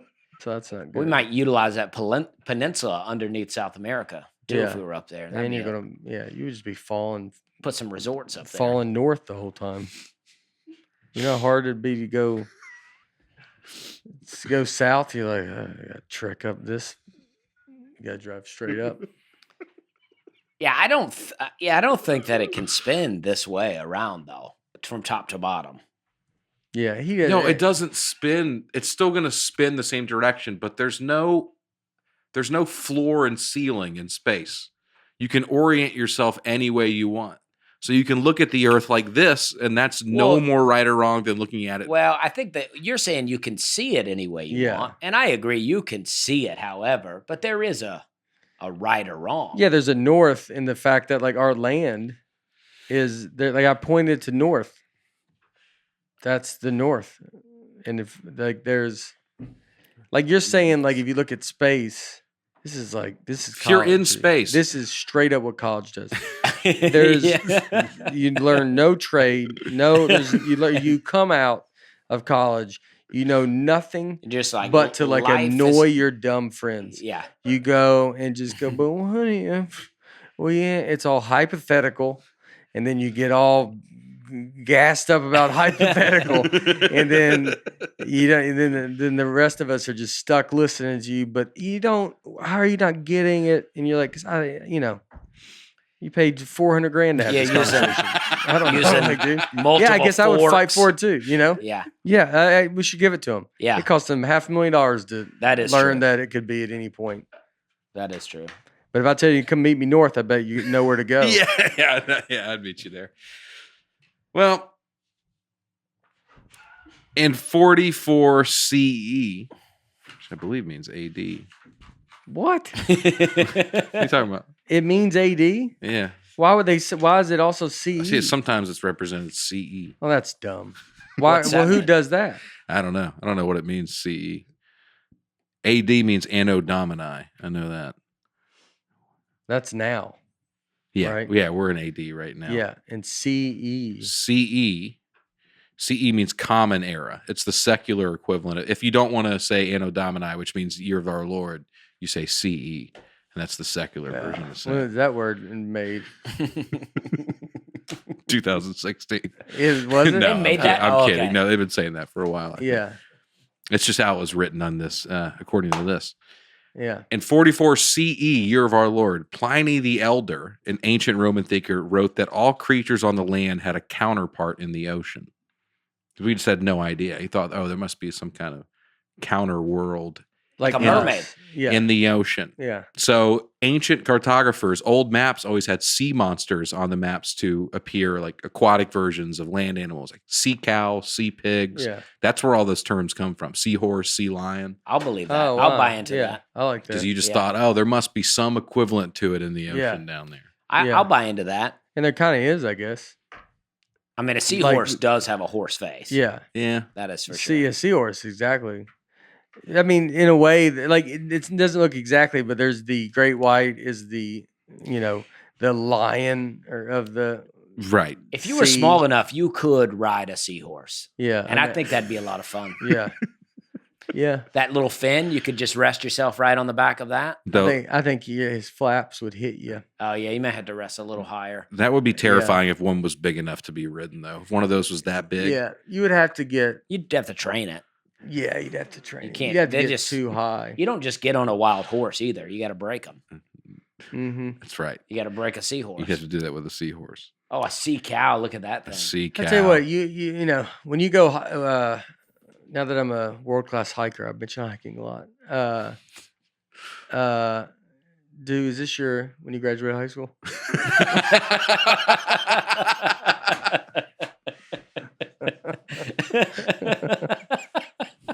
For the listeners, I have sea cow typed in the Google images, and Nate just asked me if it was my senior portrait from high school. There you go. Yeah, number 97. What number are you? Weren't you? What number are you Yeah. What do you mean? in football? Oh, 56. 56. You got a 56 jersey on.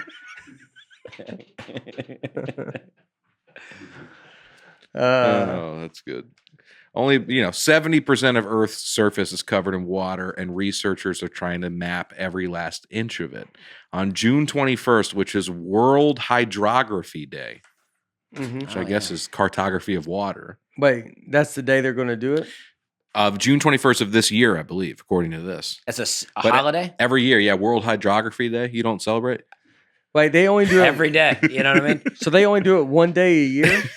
No, but it's the worldwide day where they call attention to it. On that June 21st, a group of international researchers We just missed announced it. that they are about 1/5 of the way to that goal, having mapped 20.6% of Earth's total underwater area using modern sonar techniques. Matter of fact, that's my anniversary. Oh, yeah? Yeah. So Is it really? So Yeah. we'll now add that to the list of things for Yeah. the day to celebrate. So what do? They just check in with us once a year and they go, we're at, 20%, really Yeah. making a lot of progress. yeah. Well, the project is called Seabed 2030. It aims to map 100% of the global ocean floor by 2030. Using this technology from science vessels, corporation, and private boat owners around the world. They're going to get all the info together and have a fully mapped all the oceans. So you take your own private boat out? You're like, do you mind taking a couple Yeah. pictures of the ocean bottom? You guys plan on And you're doing some like, fishing out yeah. there today? Do you mind chipping on this science? Maybe that's, yeah. People don't trust science. You're like, I don't know, because he's asking my Uncle Rob to go take pictures of the ocean.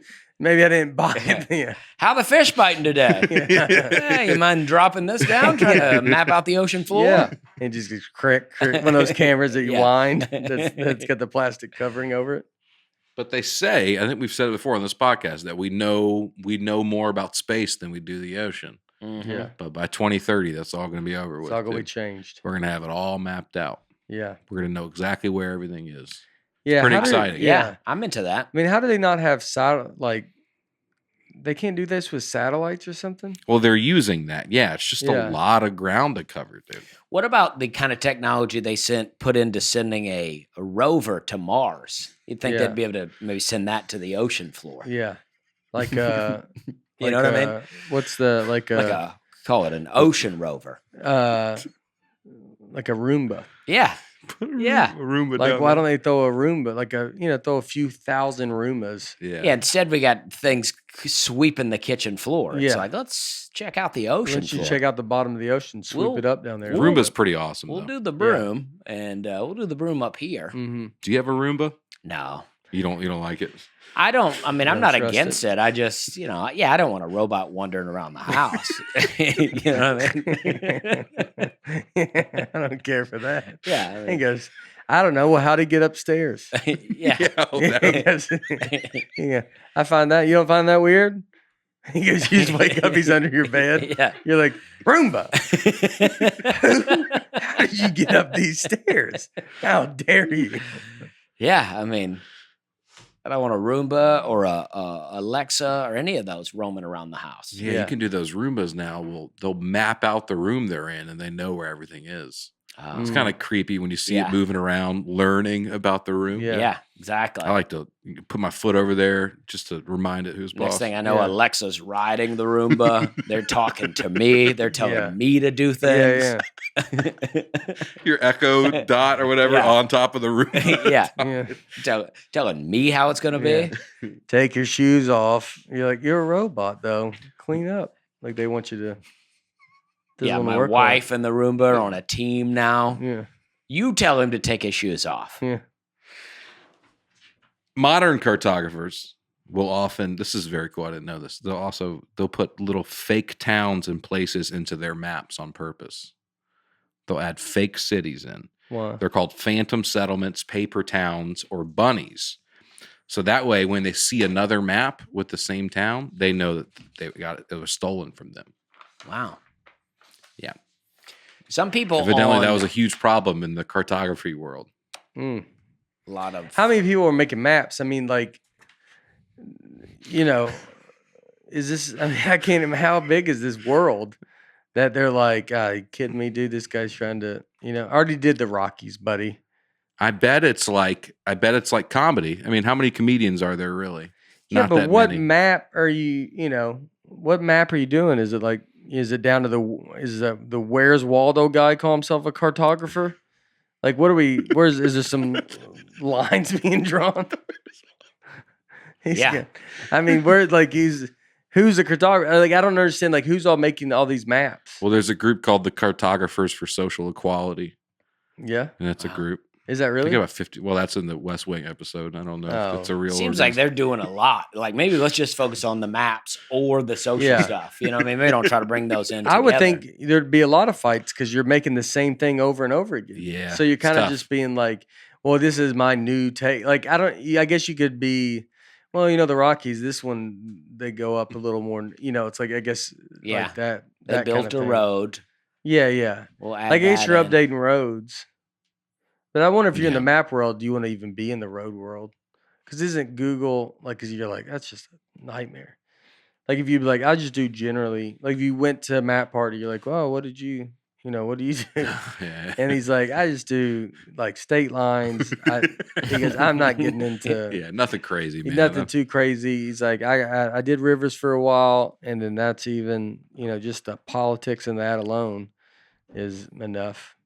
Yeah. I mean, there's a map store in Seattle, Washington. Nothing but maps in there. Did you go in there? Yeah. I have several maps on the wall at my house. Oh, that's fun. Of what?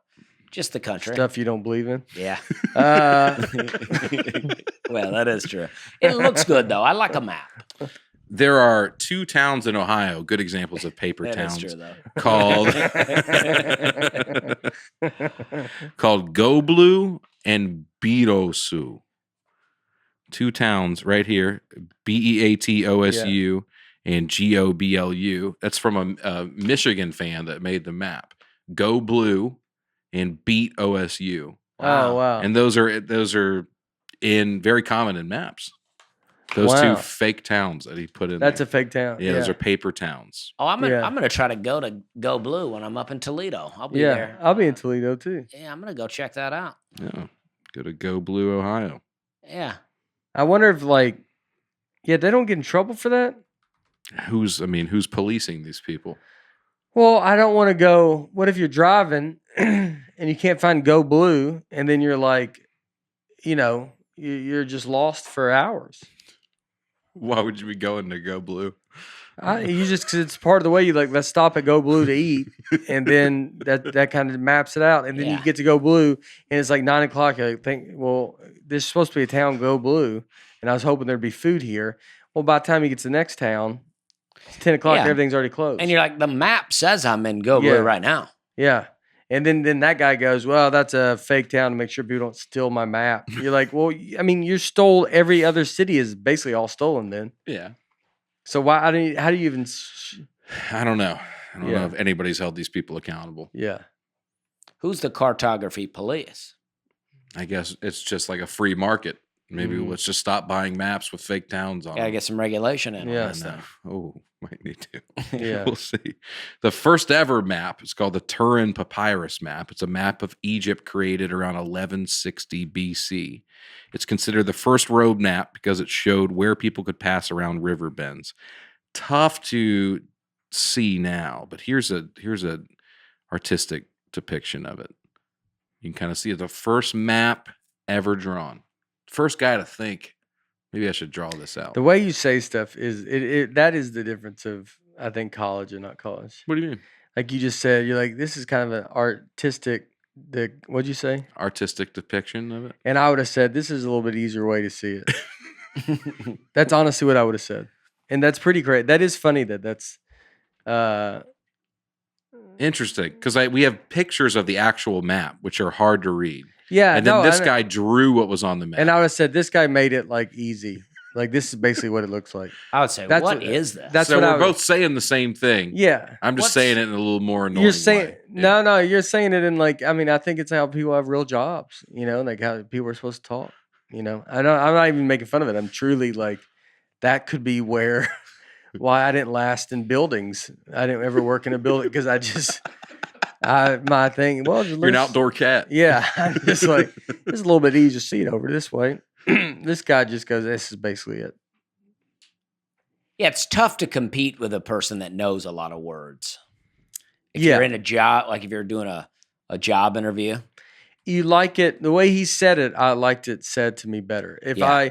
the way he said that, I would follow that. I would follow him over myself, who would say, "Here's a little bit easier way to look." I would be like, "Well, that guy, I feel like knows what he's doing and talking about," and me would have been Just the confidence with which I said it.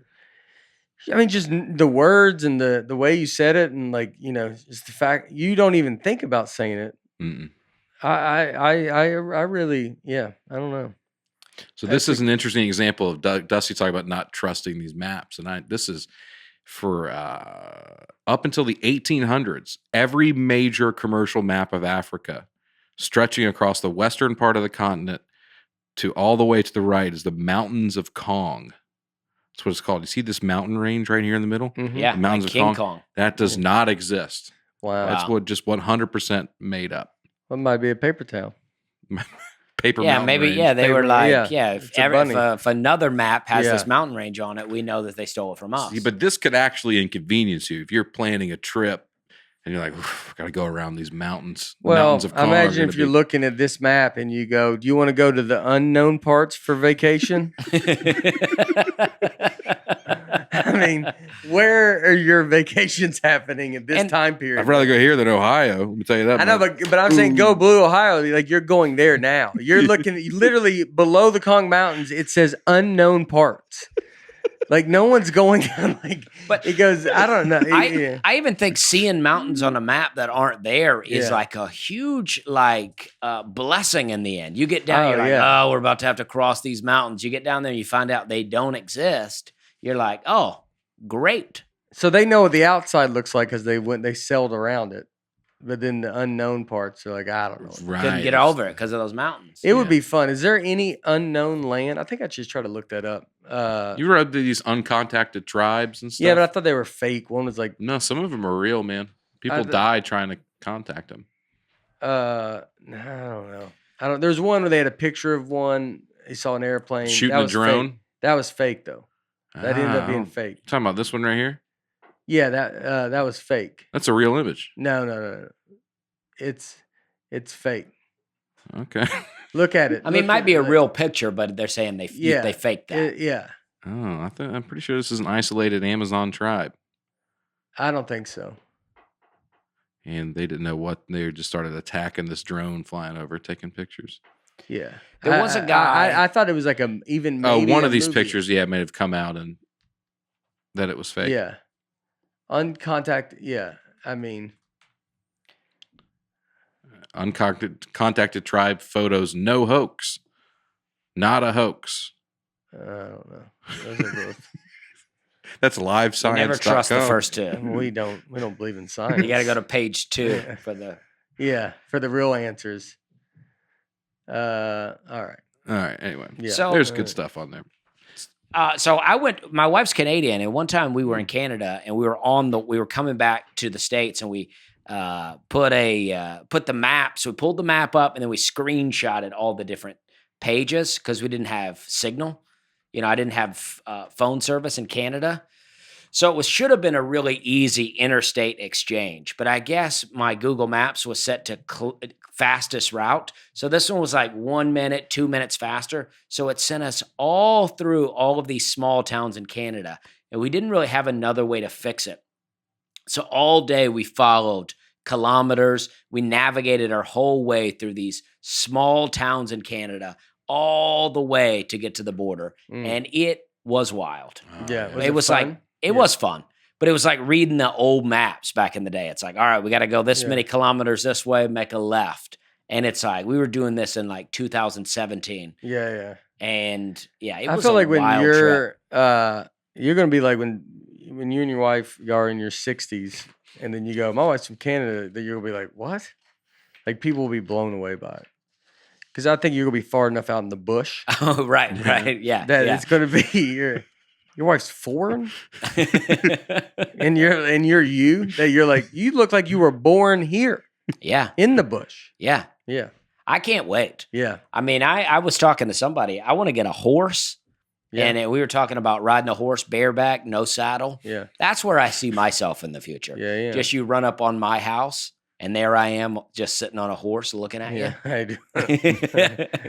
you. Yeah. Having a good time. Yeah, we're having a good having time. a good time. Hello, folks. Hello, folks. Let's go, folks. That's how you get your horse to go. Yeah. Let's go, folks. Hey, bear. Hey, bear. Hey, bear.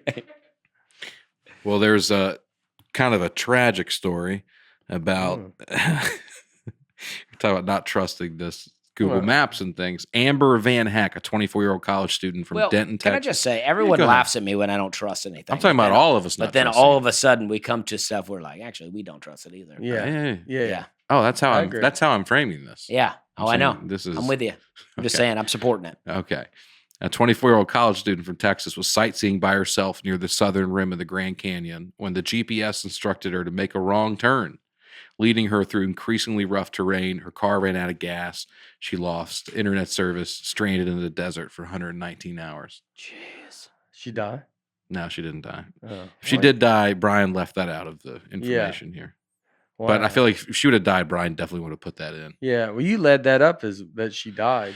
I hadn't said there's a finished reading. I tragedy. hadn't finished reading the paragraph when I Oh. started it. I thought it was going to get wild. Yeah. 119 Yeah. hours, though. Yeah. That's a long time out there. No, it's a very long. Yeah. What at 20? Yeah. It was a week, or what is that? 20 times 7 is 140. So Probably 5 days. you're 4 or 5 days.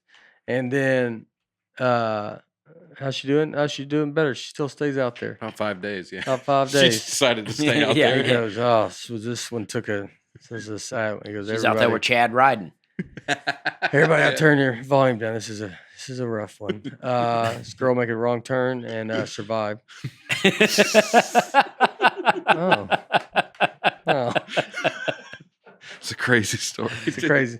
Buckle up, It's everybody. wild. I've got a survival kit in my car in case that ever happens. You already ate all the stuff out of it. It's-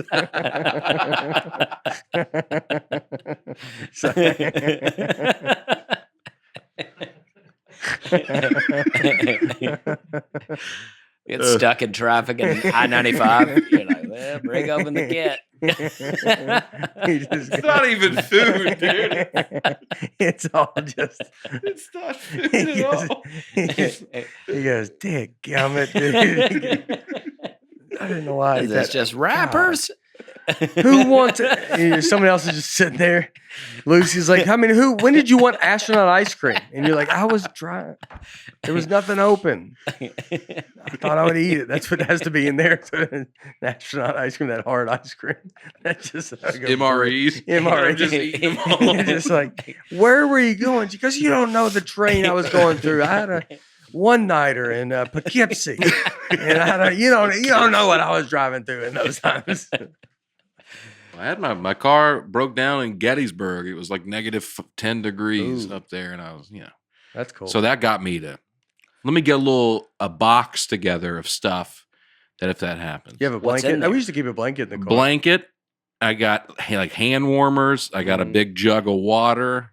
I got a first aid kit. It's probably good to keep that water in your hot car all the time. Isn't that bad for it?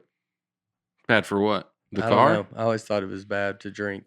If water's been sitting in your car. Oh, if the plastic jug. Yeah. Should Get probably some look into glass. that. Yeah. Some glass. Yeah. It might be a problem. Maybe get a glass jug for it. I think if you're in that scenario, you won't mind. I don't think I'll mind. Yeah. Anyway, yeah. What if the water's hot? That doesn't seem refreshing, even when you're thirsting to death. Yeah. But yeah. Well, if I'm stranded, I'm dehydrated. I'm not looking to be refreshed. I'm Yeah. looking to keep living. Yeah, I guess that's Yeah. true. And also, for some reason, all the danger scenarios in my head involve it being very cold. Yeah. That's where the car's buried in snow or something. Mhm. Something like that's what I think of. Like an avalanche. An Like avalanche. you drove avalanche warning. There's avalanche warnings in Canada. Were there really? Yeah, because snow. I mean, just snow's like it's hanging on the cliffs, and you're like, how you're just like you feel like you're always about to watch them fall. Did you see that documentary, The Alpinist? No, I On almost started Netflix. watching it. It's incredible, dude. This guy Yeah, I'll watch it. just climbs up. He climbs up frozen waterfalls, Yeah, just not roped in at all. yeah. Just free Oh, wow. solos the side of these mountains. Yeah. It's amazing. Yeah, I mean that movie Free Solo. Hmm I mean he climbed up that mountain without a. That's on this Alpinist. That guy comes on as like Yeah. and he said, "This is the most unbelievable person he's ever seen." This kid. Oh, really? Yeah. This guy. I mean, that guy's got to say that. That guy with Alex, that guy did. That guy, it's nuts. Alex Hunold. Yeah. Yeah, he climbed up whatever mountain that was. This guy's doing that to mountains too. He's doing Yeah, but why- crazy. He's climbing mountains nobody's ever climbed before. This guy. Okay, I'll watch it. Okay. I'll watch it tonight. Yeah, it's Imagine really, really being a guy that has his own documentary about climbing mountains, and then there's another guy that's better. Yeah, good. and that guy's the most famous guy. Is that other guy, Alex? Yeah. Yeah. I was either gonna watch. I may watch that. So you might. I thought about watching What's A Few- interesting about this A Few guy? Good Men. Have Oh, you not that's a seen good A one. Few Good No. Men? Very good. Oh, dude, Aaron So good. Sorkin. It's Aaron Sorkin, man. Oh, Yeah, God, it's gonna be. it's hot. another Tom Cruise movie though. That's why I liked it. That's what Yeah. I'm there for. Yeah, Tom Cruise I and go for Aaron Tom Sorkin. Cruise. You go for Andy Sorkin. It's so good. Yeah. Who is Aaron Sorkin an actor? No, he's a writer. He's the Oh. greatest writer of all time. Yeah. He wrote A Few Good Men.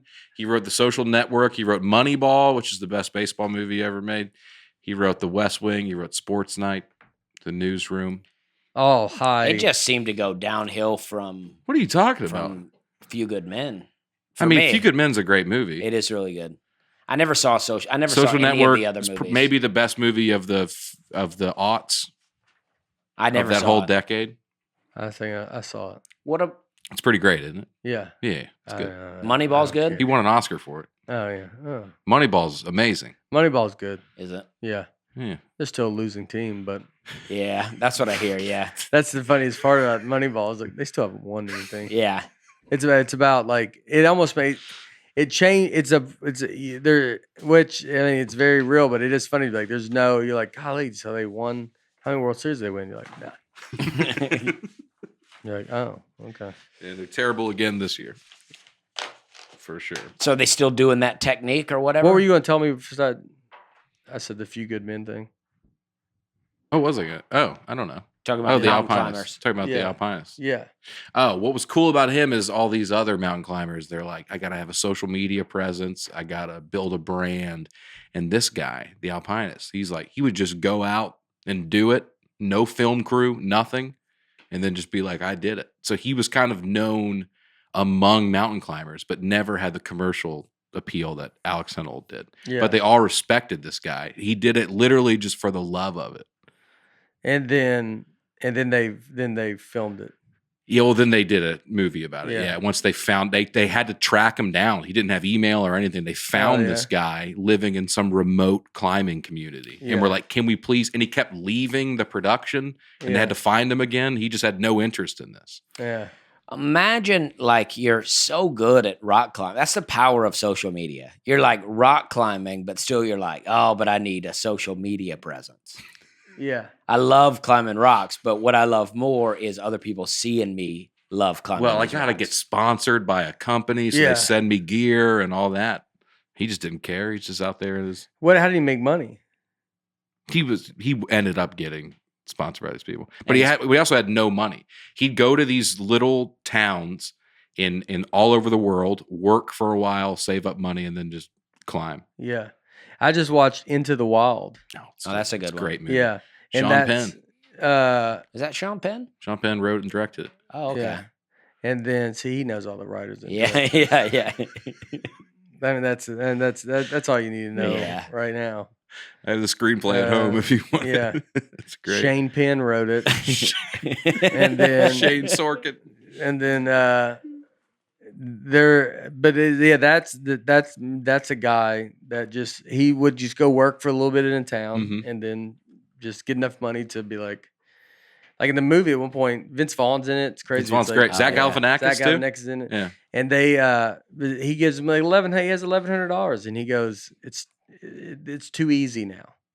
And so he gave away, I think, $1,100. Like $1,100 was like too much. Like he was like, this is too much money. Right. Like it took out the game that he wanted to play of it being like, I want it to be hard. I get the idea of that. Uh-huh. I think he should have crossed the river at the end instead of eating those berries. Well, he didn't know. That was the whole point. But I was like, he just went to the river. He went to the river and he's like, I can't cross. And I think that he should have, tried to travel a little bit further down to see if there was some easier way to cross. Yeah. Well, he probably did in real life. Oh, yeah. Well, maybe you're right. A lot of the movie is them just speculating what happened at the end of his life. Yeah. They don't know for sure that's even how he died, was eating a wrong kind of bean. Yeah. But they looked at his journals and they looked at what was going on. They thought that's probably how he died. Yeah. Well, he probably maybe even just got the wrong bean. Might have. Yeah. But he was struggling by the end there. Like his journal entries are rough. Yeah. He's like, it's not looking good. I'm almost out of rice. All this stuff. Yeah. So. Oh, wow. I used to be obsessed with that movie. Oh, really? Oh, obsessed with it. I think there's a part of every young man that's like, part of you wants to do what he did. I wanted to do it for sure. Yeah. I want to do it now, though. Yeah. Like, I don't want to do it. Yeah. I never did it growing up. But, like, now, I get, like, the idea of just being you have nothing attached. You know, like, I mean, I'm not now your family, but it's like I wanted to have, like, that's why the idea of, like, if you ever get land and build something, like, for the family to be like, we're living I don't want to be attached, like, rely on anybody. Well, his whole thing was he thought, and because there were some old writers that thought this, that you could be happy not just from human experiences. That, like, I could just go out by myself, be in nature, and I could be just as happy as somebody with a family and kids and stuff. And then his big conclusion at the end, right before he died, was he wrote in the margins of a book, happiness only real when shared. Oh, yeah. He, like, basically realized in those last moments, I think, like, oh, that was nonsense. Like, I'm not truly happy out here by myself. There's a balance. Yeah. There's a balance. I think there is. Yeah. Your life can't be about you. Yeah. I'm a big, gigantic believer in that. Nothing can be about you. Yeah. The second it becomes about you is when it gets sad. And so when people get depressed, it's like you gotta realize, like, oh, I'm thinking about myself a lot.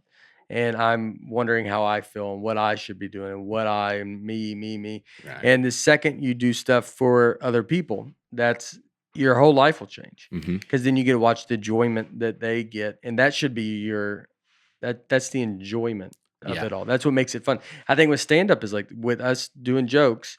If you are just thinking about, well, I'm tired and I don't want to be on the road anymore. And I don't like all the I stuff. I don't like what I'm wearing. I don't like this.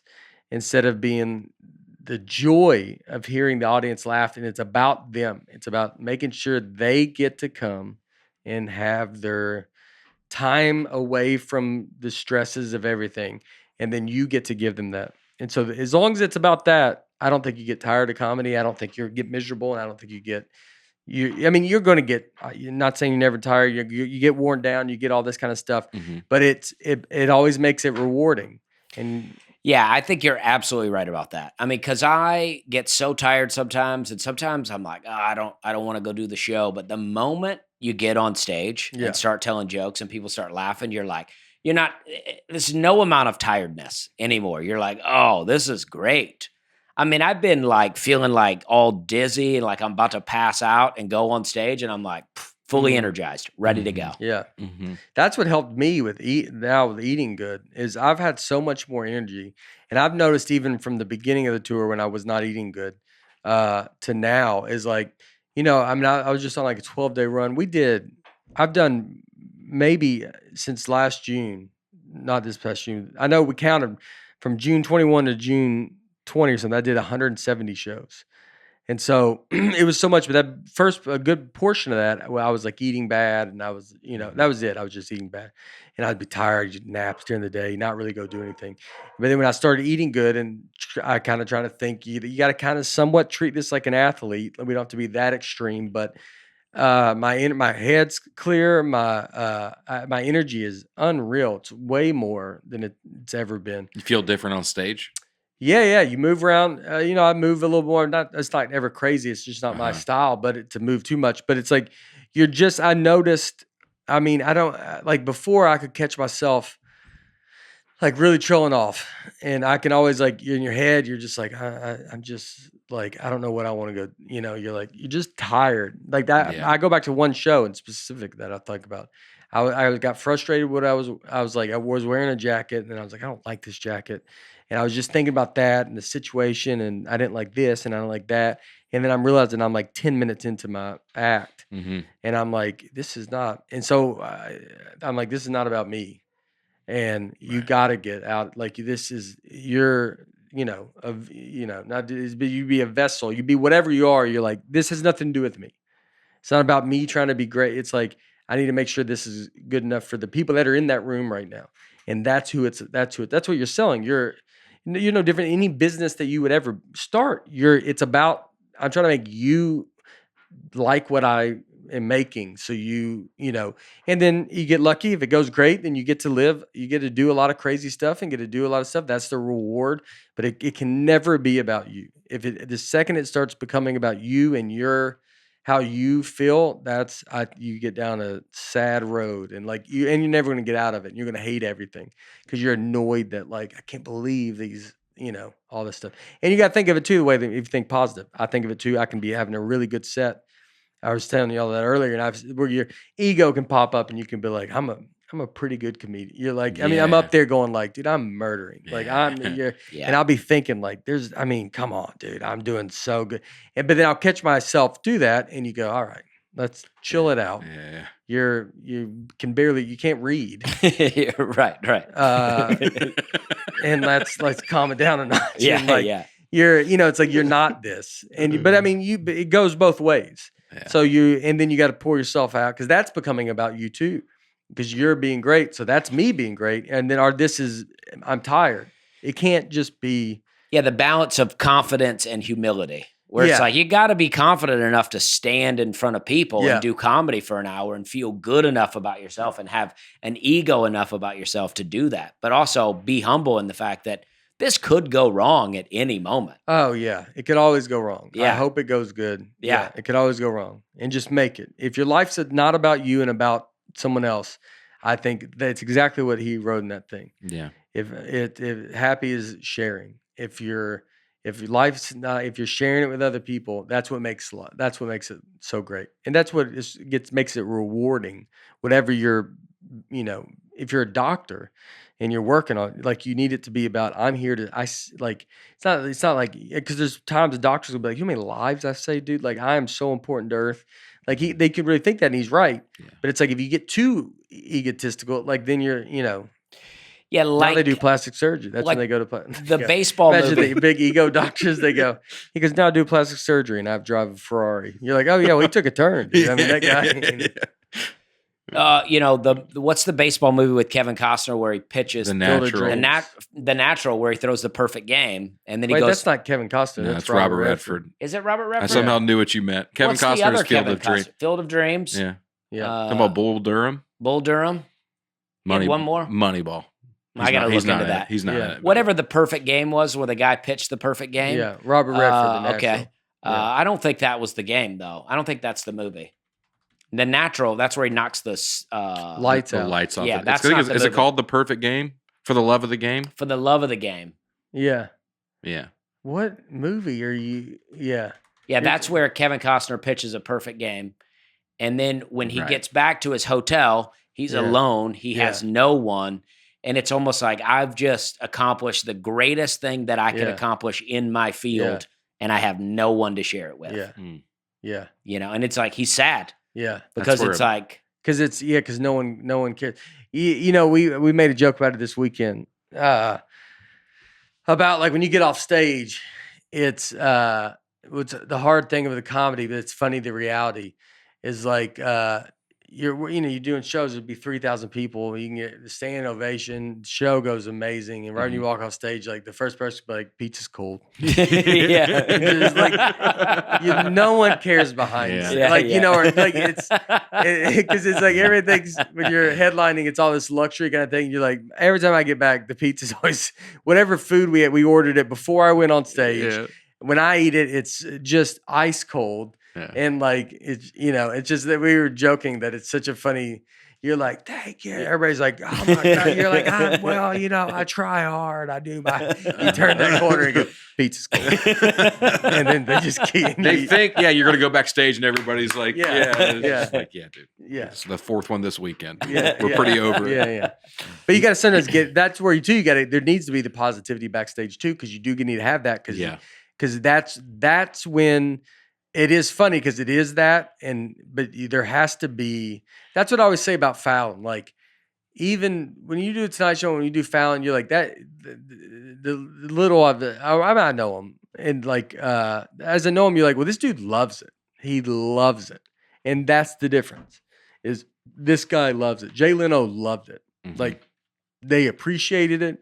They loved what they got to do. They're like, I can't believe I am getting to talk to you, and they're more famous than some of the people they're talking to. Yeah. And then they're talking to people and so it's like, if you have that attitude and stuff, where it's always like, no, dude, we're here for you, and, like, it's thanks for even doing that. It's like, you just keep that attitude going, and that's the attitude to, like, I think it keeps you, like, you experience a little bit of a dopamine crash after a show like that. Mhm. And I was listening to somebody talk about this. It's an evolutionary mechanism that when you're over flooded with dopamine from, like, performing or anything like that, the second that stops, your brain will overcorrect and dip below even its normal level. The thinking is, back in the day, if you find water or something and you get excited, then if you just stayed super excited, then you'd expose yourself to enemies or something. You need to be aware, so your brain would overcorrect back. But no, so you ever feel like that when you get off stage? Sometimes it's just kind of like, wow, that is a crash. Feels different. Yeah. You know what I mean? Yeah.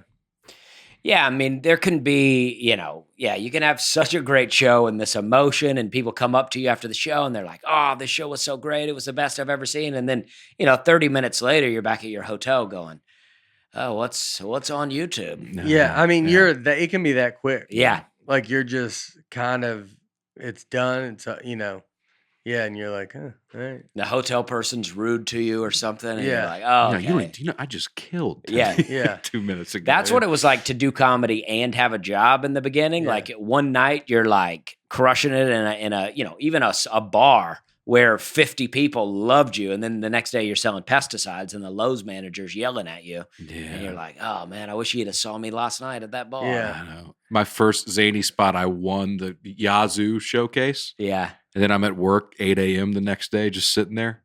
I'm Yeah. like, these people have no idea. Yeah. The greatness I- that's sitting around.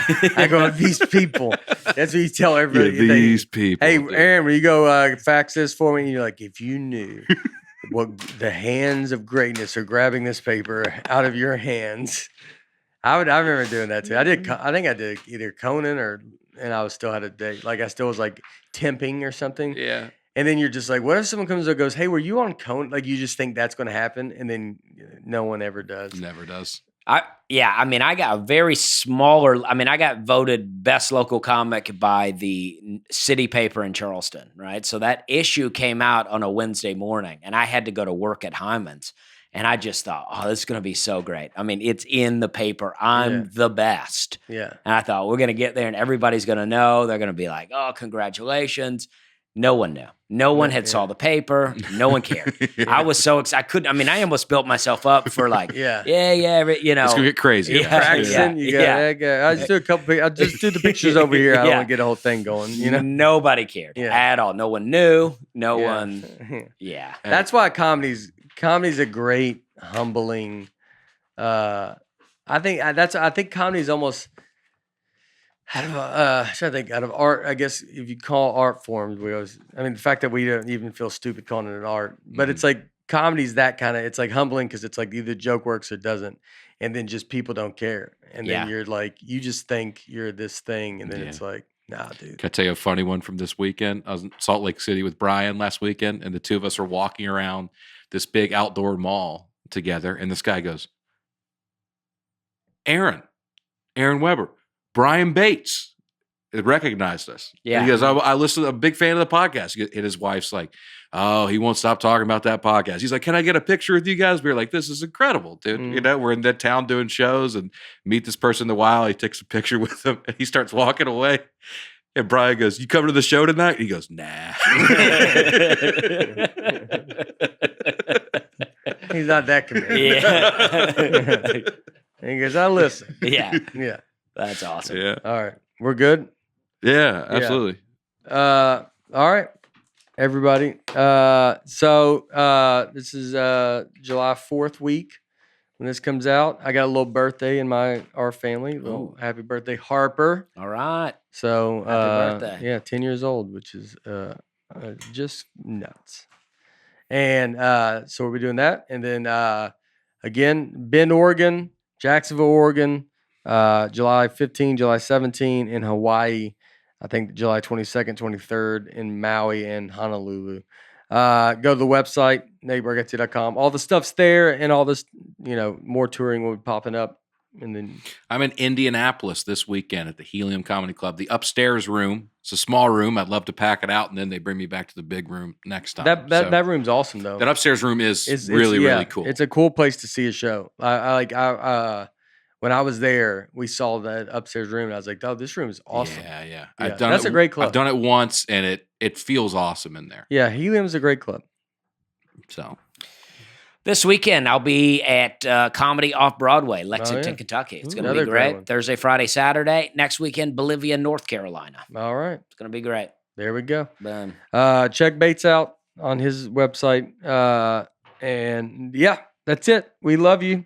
Happy 4th of July. See you next week. Bye.